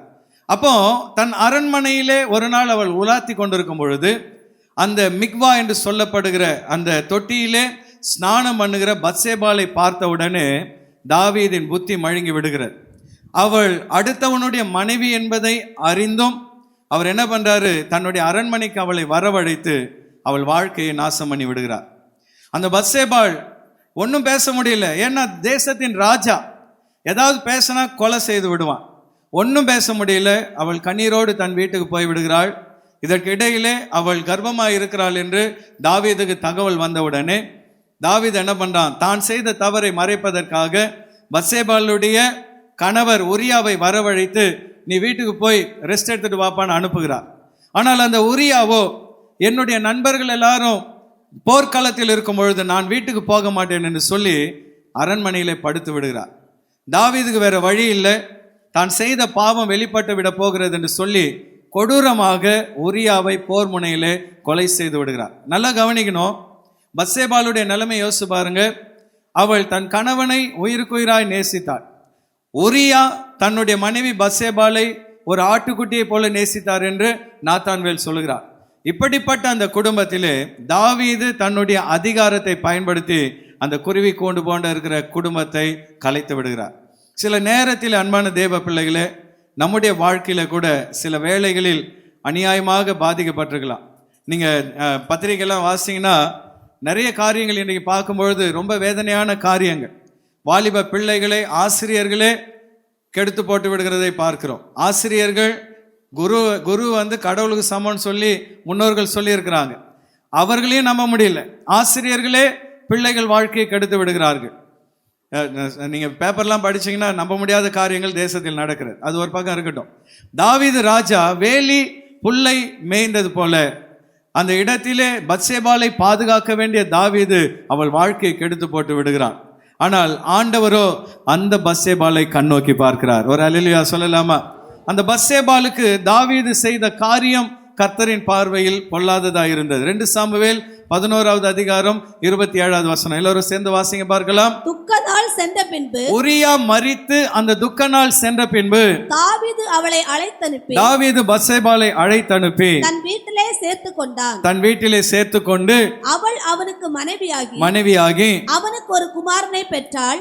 தாவீது செய்த இந்த காரியம் கர்த்தரின் பார்வைக்கு பொல்லாததாய் இருந்தது. நல்ல கரங்களை வைத்து ஒரு அல்லேலூயா சொல்லலாமா? உரியாவை கொன்றதும் பத்சேபாள் வாழ்க்கையை நாசம் செய்ததும் கர்த்தருடைய பார்வையில் பொல்லாததாக இருந்தது. அது பின்பு ஆண்டவர் தாவீதுக்கு தண்டனைகளை அறிவிக்கிறார். இதெல்லாம் நமக்கு நல்லா தெரியும். அதன் பின்பு தாவீது மனம் திரும்பின பின்பு கர்த்தர் தாவீதை மன்னித்து அதன் பின்பு அவனுக்கு ஒரு வாக்கு தத்தத்தை கொடுக்கிறார். ஹல்லேலூயா. என்ன வாக்கு தத்தம்னா, தாவீது என்ன பண்றான், ஆண்டவருக்கு ஒரு ஆலயத்தை கட்ட வேண்டும் என்று அவன் விரும்புகிறான். அப்பொழுது தாவீதை பார்த்து ஆண்டவர் சொல்றாரு, மகனே, எனக்கு ஒரு ஆலயம் கட்டணும் நீ நினைத்தாயே, அதற்காக உனக்கு ஒரு அரண்மனையை கட்டி தருவேன். ஹல்லேலூயா. கைகளை வைத்து ஒரு ஹல்லேலூயா சொல்லலாமா? ஆண்டவருக்காக நீங்க எதையாவது செய்தீங்கன்னா கர்த்தர் உங்களை அப்படியே வெறுங்கையா விட மாட்டார். பல மடங்கு ஆசீர்வாதங்களை தந்து உயர்த்துவார். நீ எனக்கு ஒரு ஆலயத்தை கட்ட நினைத்ததால் உனக்கு ஒரு அரண்மனையை கட்டுகிறேன். ஆனால் நீ இரத்தக்கரை படிந்ததினால், போரிலே அநேகரை கொன்று இரத்தங்களை சிந்தினதினால் நீ என் ஆலயத்தை கட்ட மாட்டாய். ஆனா உனக்கு பிறக்கிற உன் மகன் மூலமாய் என்னுடைய ஆலயம் கட்டப்படும் என்று சொன்னார். ஹல்லேலூயா. எந்த பத்சேபாள் அவள் கொடூரமாக ஒரு விக்டிமாக தன் வாழ்க்கையை தொலைத்தாலோ அந்த பத்சேபாளுடைய சந்ததியிலே கர்த்தர் சாலமோனை பிறக்க பண்ணினார். ஹல்லேலூயா. வேதத்திலே 1 நாளாகமம் 22வது அதிகாரம் 9, 10 வசனங்கள். எல்லோரும் சேர்ந்து அந்த வசனத்தை வாசிங்கன்னா தெரியும். வாசிங்க பார்க்கலாம். இதோ உனக்கு பிறக்க போகிற குமாரன் அமைதியுள்ள புருஷனாய் இருப்பான். சுற்றிலும் இருக்கும் அவன் சத்துருக்களை எல்லாம் விலக்கி அவனை அமர்ந்திருக்க செய்வேன். ஆகையால் அவன் பேர் சாலமோன் என்னப்படும். ஆமென். சாலமோன் என்றால் சமாதானம் அர்த்தம். அப்போ உன் மகனுக்கு சாலமோன் என்று பெயர் வைக்கப்படும். ஏனென்றால் அவன் சத்துருக்களை விலக்கி அவனை நான் சுகமாய் அமர்ந்திருக்க பண்ணுவேன். அடுத்த ஆண்டவர் என்ன சொல்றாரு? அவன் நாட்களில் இஸ்ரவேலின் மேல் சமாதானத்தையும் அமெரிக்கையும் அருளுவேன். அவன் ஆளுகை செய்கிற அந்த நாட்களில் இஸ்ரவேலில் ஒரு சமாதானம் உண்டாகும், ஒரு அமைதி, அமெரிக்கைனா அமைதி உண்டாகும். அடுத்து 10வது வசனத்தில் சொல்லப்பட்டிருக்கிறது, அவன் என் நாமத்திற்கு ஆலயத்தை கட்டுவான். ஆமென். கரங்களை தட்டி எல்லாரும் கர்த்தரை மகிமைப்படுத்துவோமா?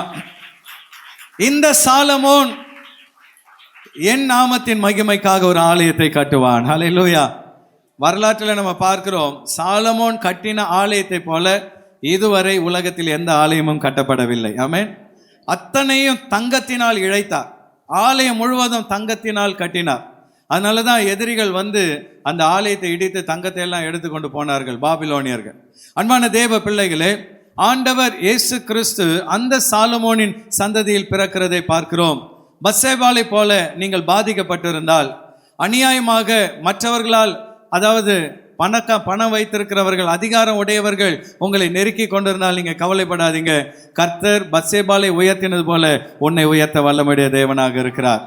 கடைசியாக ஒன்றை சொல்லி முடிக்கிறேன். ஆண்டவர் இயேசுவின் வம்சத்தில் பிறந்த, அவள் வம்சத்தில் குறிக்கப்பட்ட 5வது பெண் மரியாள். இந்த மரியாளாவது நல்ல உயர்ந்த ஒரு ஸ்தானத்தில் இருந்தாளான்னு பார்த்தீங்கன்னா கிடையாது. அவள் வறுமையில் வாடின ஒரு பெண். மேரி, a poor woman, வறுமையில் கஷ்டப்பட்டு கொண்டிருந்த ஒரு பெண். அவளை குறித்து வேதத்திலே ஆண்டவர் இயேசுவின் வம்ச வரலாறுல பார்க்கிறோம். மத்தேயு 1வது அதிகாரம் 16வது வசனம். எல்லோரும் சேர்ந்து வாசிங்க பார்க்கலாம். யாக்கோபு மரியாளுடைய புருஷனாகிய யோசேப்பை பெற்றான். அவளிடத்தில் கிறிஸ்து என்னப்படுகிற இயேசு பிறந்தார். கைகளை வைத்து ஒரு அல்லேலூயா சொல்லலாமா?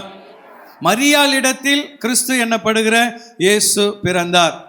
இந்த மரியாளை பார்க்கும் பொழுது நமக்கு நல்லா தெரியும், ஒவ்வொரு கிறிஸ்மஸ்க்கு நம்ம அதை நினைவு கூறுகிறோம். ஒரு நாள் அவள் தன் வீட்டிலே அவள் அமர்ந்திருக்கும் பொழுது அந்த இடத்துல தேவதூதன் வருகிறான். தேவதூதன் வந்து, கிருபை பெற்றவளே நீ வாழ்க என்று சொல்லி அவளை வாழ்த்தும் பொழுது, மரியாள் இது எப்படிப்பட்ட வாழ்த்துதல் என்று திகைக்கும் பொழுது அந்த தேவதூதன் சொல்றான், கர்த்தர் உன்மேல் இறங்கி உனக்கு கிருபை கொடுத்திருக்கிறார். உன் வயிற்றிலே பரிசுத்த ஆவியின் மூலமாக ஒரு குழந்தை உண்டாகும். அந்த குழந்தைக்கு இயேசு என்று பெயரிடுவாயாக. அவர் இந்த பூமியில் இருக்கிற மக்களுடைய பாவங்களை நீக்கி அவளை ரட்சிப்பார் என்று சொன்னார். ஹல்லேலூயா. இயேசு என்றால் பாவங்களிலிருந்து நம்மை ரட்சிக்கிறவர். இப்ப மரியாள் வயிற்றிலே ஒரு கரு உருவாகிவிட்டது பரிசுத்தாவின் மூலமாக. இப்ப யோசேப்புக்கு செய்தி போகிறது, நீங்க கல்யாணம் பண்ண போகிற, உங்களுக்கு நிச்சயதார்த்தம் பண்ணப்பட்டிருக்கிற மரியாள் இப்பொழுது கர்ப்பமாயிருக்கிறாள். உடனே யோசேப்புக்கு பயங்கர ஷாக். நான் திருமணம் பண்ண போகிற பெண் நடத்தை கெட்டவளா? கல்யாணத்துக்கு முன்னாடி அவள் கர்ப்பமாகி விட்டாளே, ஆகவே நான் அவளை திருமணம் செய்ய மாட்டேன், அவளை தள்ளிவிட போகிறேன், அவளை நான் டைவர்ஸ் பண்ண போகிறேன் என்று சொல்லி தன் மனதிலே அவர் நினைக்கிறார். அப்போ பாருங்க, மரியாள் எப்படிப்பட்ட அவமானங்களை கடந்து வந்திருப்பாள். திருமணத்துக்கு முன்பாக அவளுடைய வயிற்றிலே இயேசு இப்பொழுது உருவாகி இருக்கிறார். சுற்றி இருக்கிறவங்களாம் என்ன சொல்லியிருப்பாங்க, இந்த பொண்ணு நடத்த கெட்டவ, கல்யாணத்துக்கு முன்னாடியே கர்ப்பமாகி விட்டாள் என்று சொல்லி மரியாளை அநேகர் கேவலப்படுத்தியிருப்பார்கள். இப்பொழுது திருமணம் பண்ண போகிற யோசேப்பும் மரியாளை கைவிட வேண்டும் என்று சொல்லி அவள் நினைத்து கொண்டிருக்கிறார். அதனால தான் பாருங்க, மத்தேயு 1வது அதிகாரம் 19வது வசனத்தில் இதை குறித்து நம்ம வாசிக்கிறோம். எல்லோரும் வாசிங்க பார்க்கலாம். அவள் புருஷனாகிய யோசேப்பு நீதிமானாயிருந்து அவளை அவமானப்படுத்த மனதில்லாமல், அவளை பப்ளிக்கா அவமானப்படுத்த மனம் இல்லாமல் ரகசியமாய் அவளை தள்ளிவிட யோசனையாய் இருந்தார். ரகசியமா அவளுக்கு டைவர்ஸ் கொடுத்தணும் என்று நினைக்கிறார். நல்லா கவனிக்கணும், இந்த வசனத்துல புருஷனாகிய யோசேப்புனா அந்த நாட்களில் என்கேஜ்மெண்ட் ஆயிட்டாவே கணவன் என்று சொல்வார்கள். அந்த நிச்சயதார்த்தம் என்பது பாதி திருமணத்துக்கு சமம். அப்போ புருஷனாகிய யோசேப்பு இப்போ என்ன பண்றாரு, அந்த பெண்ணை தள்ளிவிட மனதா இருக்கிறார். ஆனா அடுத்து நடந்தது நமக்கு தெரியும். அந்த நாள் ராத்திரியிலே கர்த்தருடைய தூதன் யோசேப்புக்கு தரிசனமானார். ஹல்லேலூயா. என்ன சொன்னாரு, மரியாளை சேர்த்து கொள்ள ஐயப்படாதே, அவள் பரிசுத்தமான ஒரு பெண், அவள் எந்த தவறும் செய்யவில்லை. அவள் வயிற்றில் உருவாவது மனிதனால் உருவான ஒரு கரு அல்ல, அது பரிசுத்த ஆவியினால் உருவான ஒரு கரு. ஹல்லேலூயா. ஆகவே அவளை ஏற்றுக்கொள்ள நீ தயங்காதே என்று சொல்லி யோசேப்பு சொன்ன பின்பு அவர் மரியாளை ஏற்றுக்கொள்கிறார். அதன் பின்பு பெத்லகேமிலே ஆண்டவர் இயேசு கிறிஸ்து பிறக்கிறார். அவள் பிறந்த பொழுது ஆண்டவர் இயேசு கிறிஸ்துவின் தாயாகிய மரியாளை பார்த்து எலிசபெத் இந்த வார்த்தையை சொல்கிறாள். லூக்கா 1:43-45 இந்த வசனத்தை வாசிங்க, நம்ம முடிக்க போகிறோம். என் ஆண்டவருடைய தாயார் என்னிடத்தில் வந்தது எனக்கு எதனால் கிடைத்தது? நல்லா கவனிங்க. எலிசபெத் என்ன சொல்றா? என் ஆண்டவருடைய தாயார். இன்னும் அந்த குழந்தை பிறக்கல, ஆனா எலிசபெத் ஆவியில நிரம்பி சொல்றா, இவள் வயிற்றில் இருக்கிறவர் என் ஆண்டவர், என் ரட்சகர், என் மேசியா. இந்த மேசியாவை சுமந்து கொண்டிருக்கிற அவருடைய தாயாராகிய மரியாள் என்னிடத்தில் வந்தது எனக்கு எவ்வளவு பெரிய பாக்கியம் என்று சொல்லி அவள் சந்தோஷமாய் சொல்லுகிறாள். அப்பொழுது 45வது வசனத்தில் சொல்லப்பட்டிருக்கிறது, விசுவாசித்தவளே பாக்கியவதி. அதுதான் இந்த மாத வாக்கு தத்தம். எல்லாரும் சேர்ந்து வாசிங்க பார்க்கலாம். விசுவாசித்தவளே பாக்கியவதி, கர்த்தரால் அவளுக்கு சொல்லப்பட்டவைகள் நிறைவேறும். கரங்களை தட்டி எல்லாரும் சொல்லுங்க, விசுவாசிக்கிறவர்கள் பாக்கியவான்கள், கர்த்தரால் அவர்களுக்கு சொல்லப்பட்ட வாக்கு தத்தங்கள் நிறைவேறும். மரியாள் ஒரு வறுமையில் வாடின பெண்.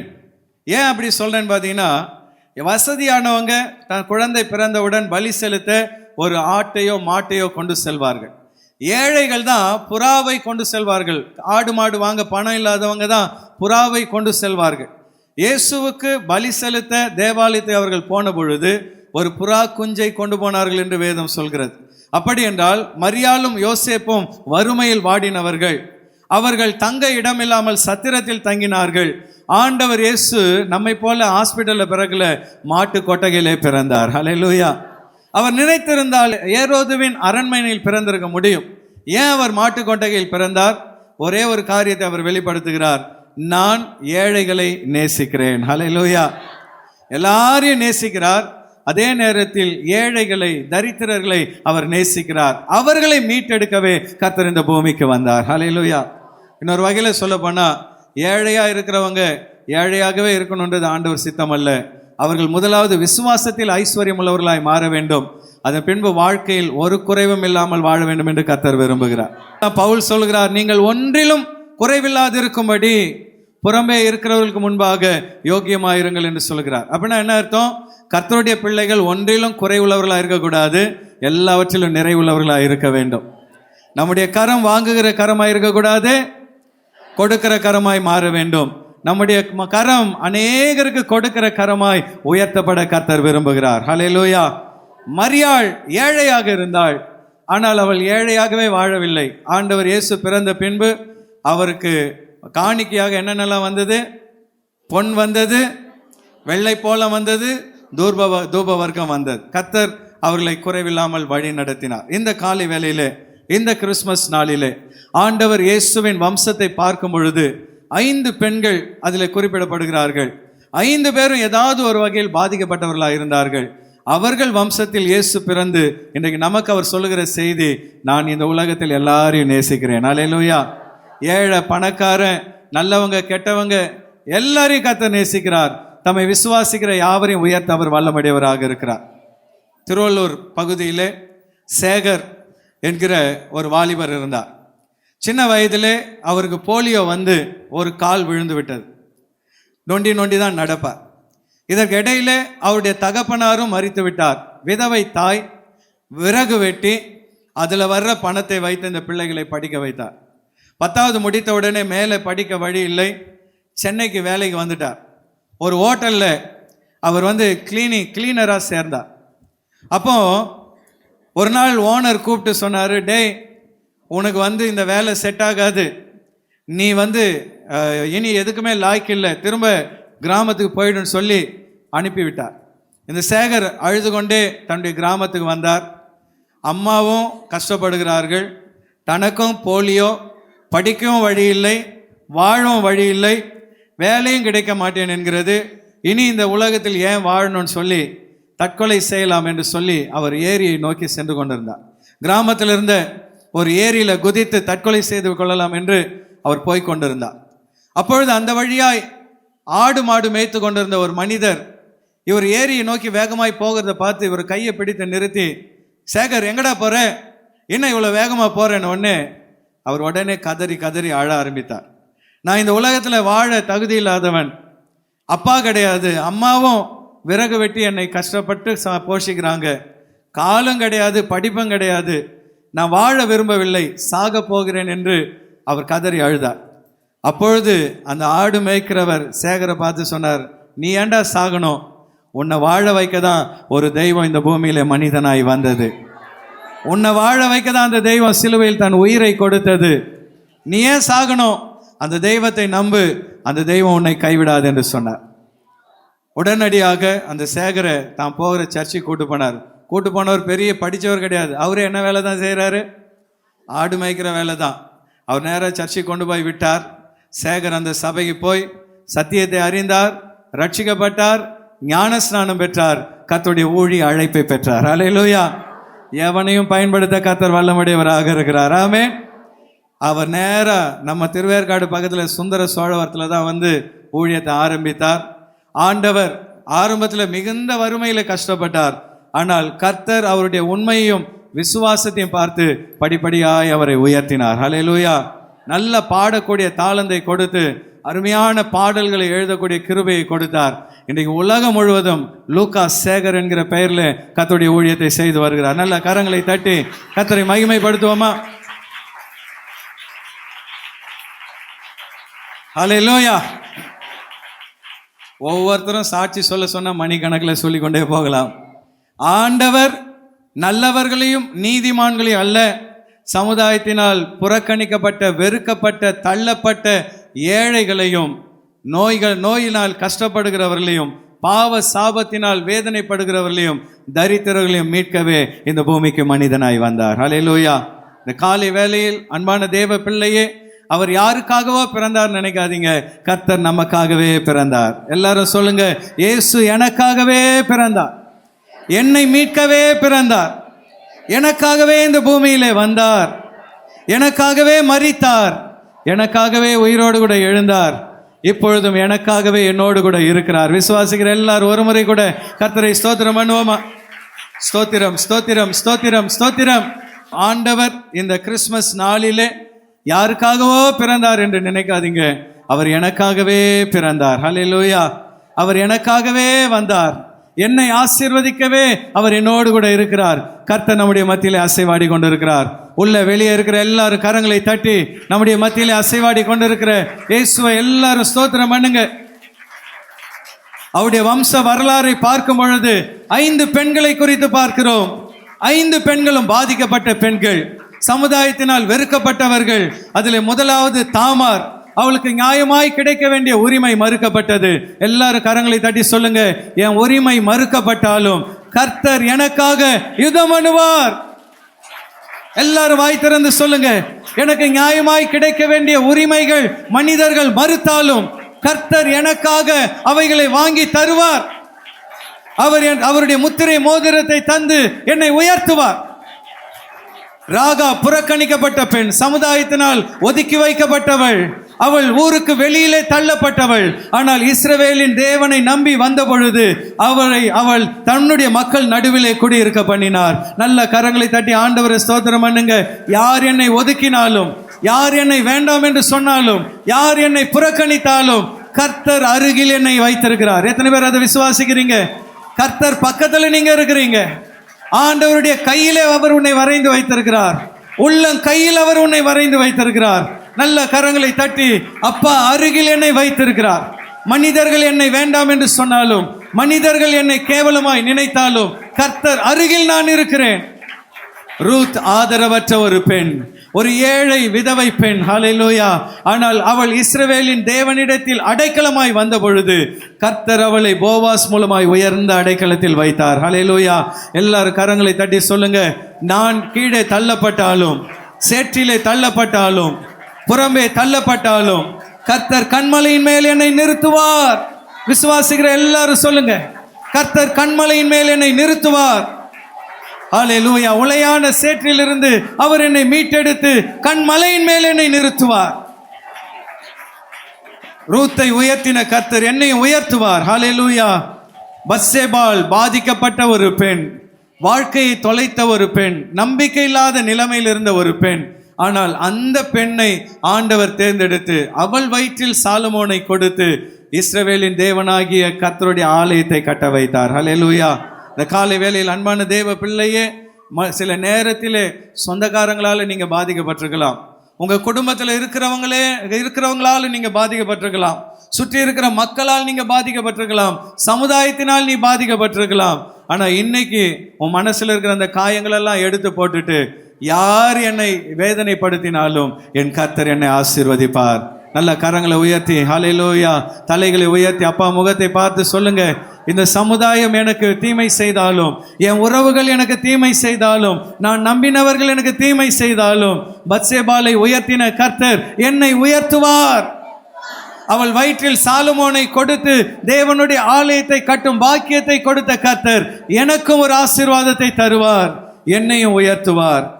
எல்லாவற்றுக்கும் மேலாக ஆண்டவர் மரியாளை தேர்ந்தெடுக்கும் பொழுது அவள் பெரிய பணக்கார பெண் என்பதனால் தேர்ந்தெடுக்கவில்லை, அந்த ஊர்ல ரொம்ப அழகான பெண் என்பதனால் அவளை தேர்ந்தெடுக்கவில்லை, அது மாத்திரமல்ல அவள் ரொம்ப படித்த பெண் என்பதனால் அவளை தேர்ந்தெடுக்கவில்லை. மரியாளை ஆண்டவர் தேர்ந்தெடுத்தது அவளுடைய ஆண்டவர் மேல் அவள் வைத்த விசுவாசத்தை நிமித்தமே. வேற எந்த பெண்ணா இருந்தாலும் கல்யாணத்துக்கு முன்னாடி எனக்கு ஒரு குழந்தையா வேண்டவே வேண்டாம் என்று சொல்லியிருப்பாள். ஆனா மரியாளோ தேவனுடைய சித்தம் என் வாழ்க்கையில் நடக்கட்டும், நான் அவருக்கு அடிமை என்று தன்னை ஒப்பு கொடுத்தாள். ஹல்லேலூயா. தன் வாழ்க்கையை ஒப்பு கொடுத்த பொழுது கர்த்தர் இந்த 2000 வருஷமாய் மரியாளை குறித்து எல்லா சபைகளிலும் பேசப்படுகிற நிலைமையில் அவரை உயர்த்தி வைத்தார். இந்த காலை வேளையில எல்லா 2 கரங்களையும் உயர்த்தி, மரியாளை போல என்னை ஒப்பு கொடுக்கிறேன் ஆண்டவரே. ஆண்டவரே, நான் உமது அடிமை ஐயா, நான் உம்முடைய அடிமை ஆண்டவரே. என் சித்தம் என்று ஒன்றும் இல்லை ஆண்டவரே, என் சுய விருப்பம் என்று ஒன்றும் இல்லை ஆண்டவரே. அப்பா, உம்முடைய சித்தம் என் வாழ்க்கையில் நிறைவேறும்படியாக என்னை முழுமையாய் நான் ஒப்பு கொடுக்கிறேன் ஆண்டவரே. தரை மட்டும் என்னை தாழ்த்துகிறேன் ஆண்டவரே.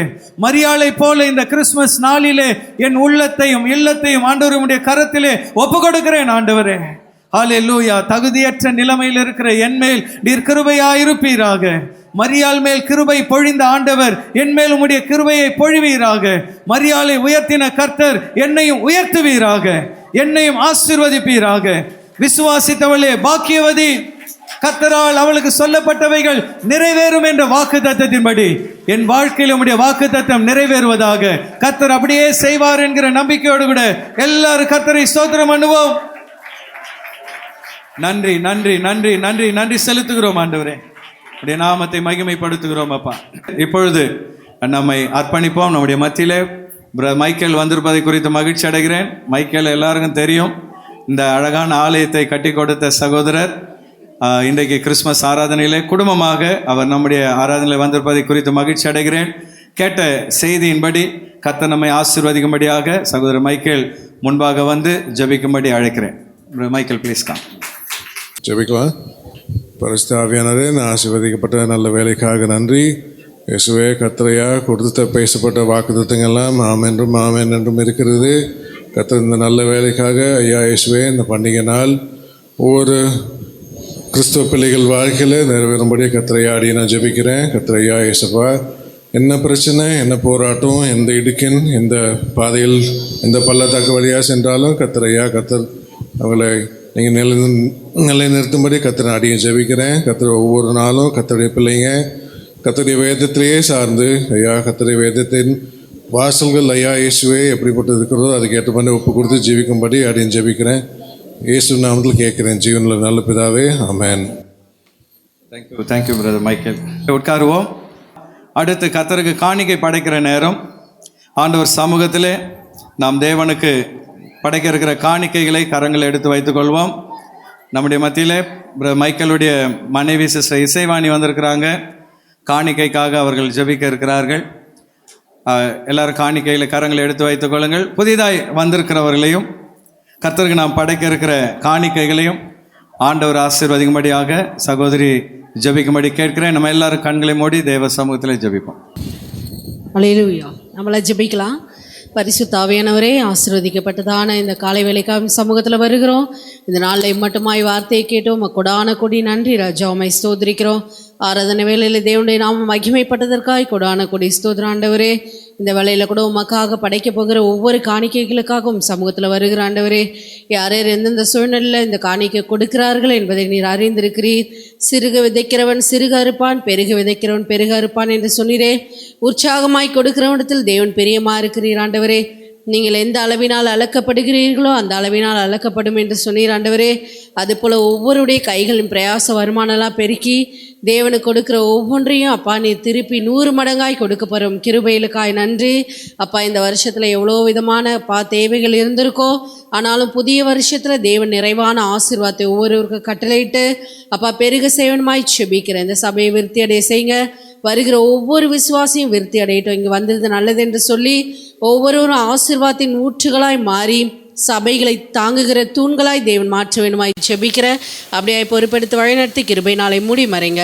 ஏசு கிறிஸ்து ஜெபம் கிளஞ்சு நல்ல பிதாவே, ஆமென் ஆமென். இப்பொழுது நாம் கர்த்தருக்கு காணிக்கை படைக்கிற நேரம். நீங்கள் எல்லாம் ஆவலாக எதிர்பார்த்து கொண்டிருக்கிற கிறிஸ்மஸ் தாத்தா உங்களை எல்லாம் பார்த்து நடனமாட வந்திருக்கிறாங்க. இப்பொழுது ஒரு பாடல் இசைக்கப்படும்போது நம்முடைய மத்தியிலே கிறிஸ்மஸ் தாத்தாக்கள் வந்து நடனம் ஆடுவார்கள். அப்பொழுது நாம் கர்த்தருக்கு நம்முடைய உற்சாக காணிக்கைகளை செலுத்தலாம். கரங்களை தட்டி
நாம் ஜெபித்து நிறைவு செய்ய போகிறோம்.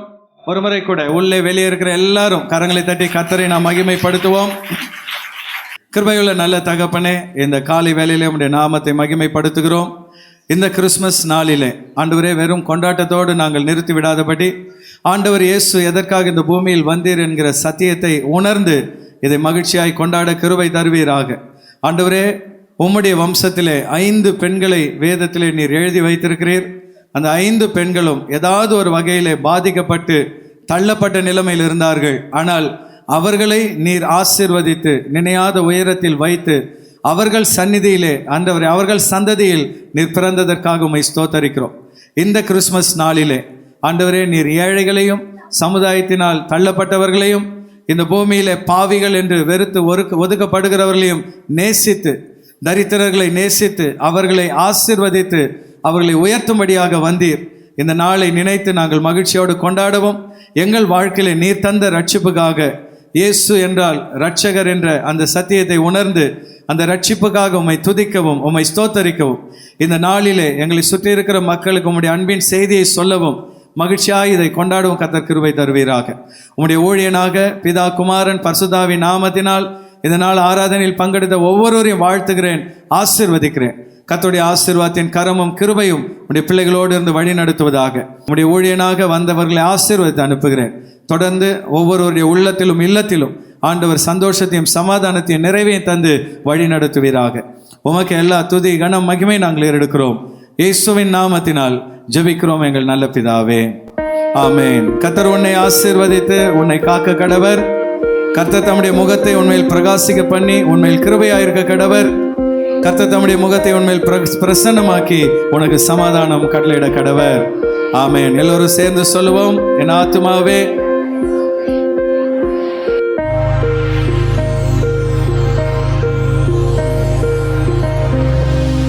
ஆமென் ஆமென். ஹல்லேலூயா ஹல்லேலூயா ஹல்லேலூயா. கர்த்தர் உங்களை யாவரையும் ஆசீர்வதிப்பாராக. மகிழ்ச்சியான கிறிஸ்மஸ் வாழ்த்துக்கள்.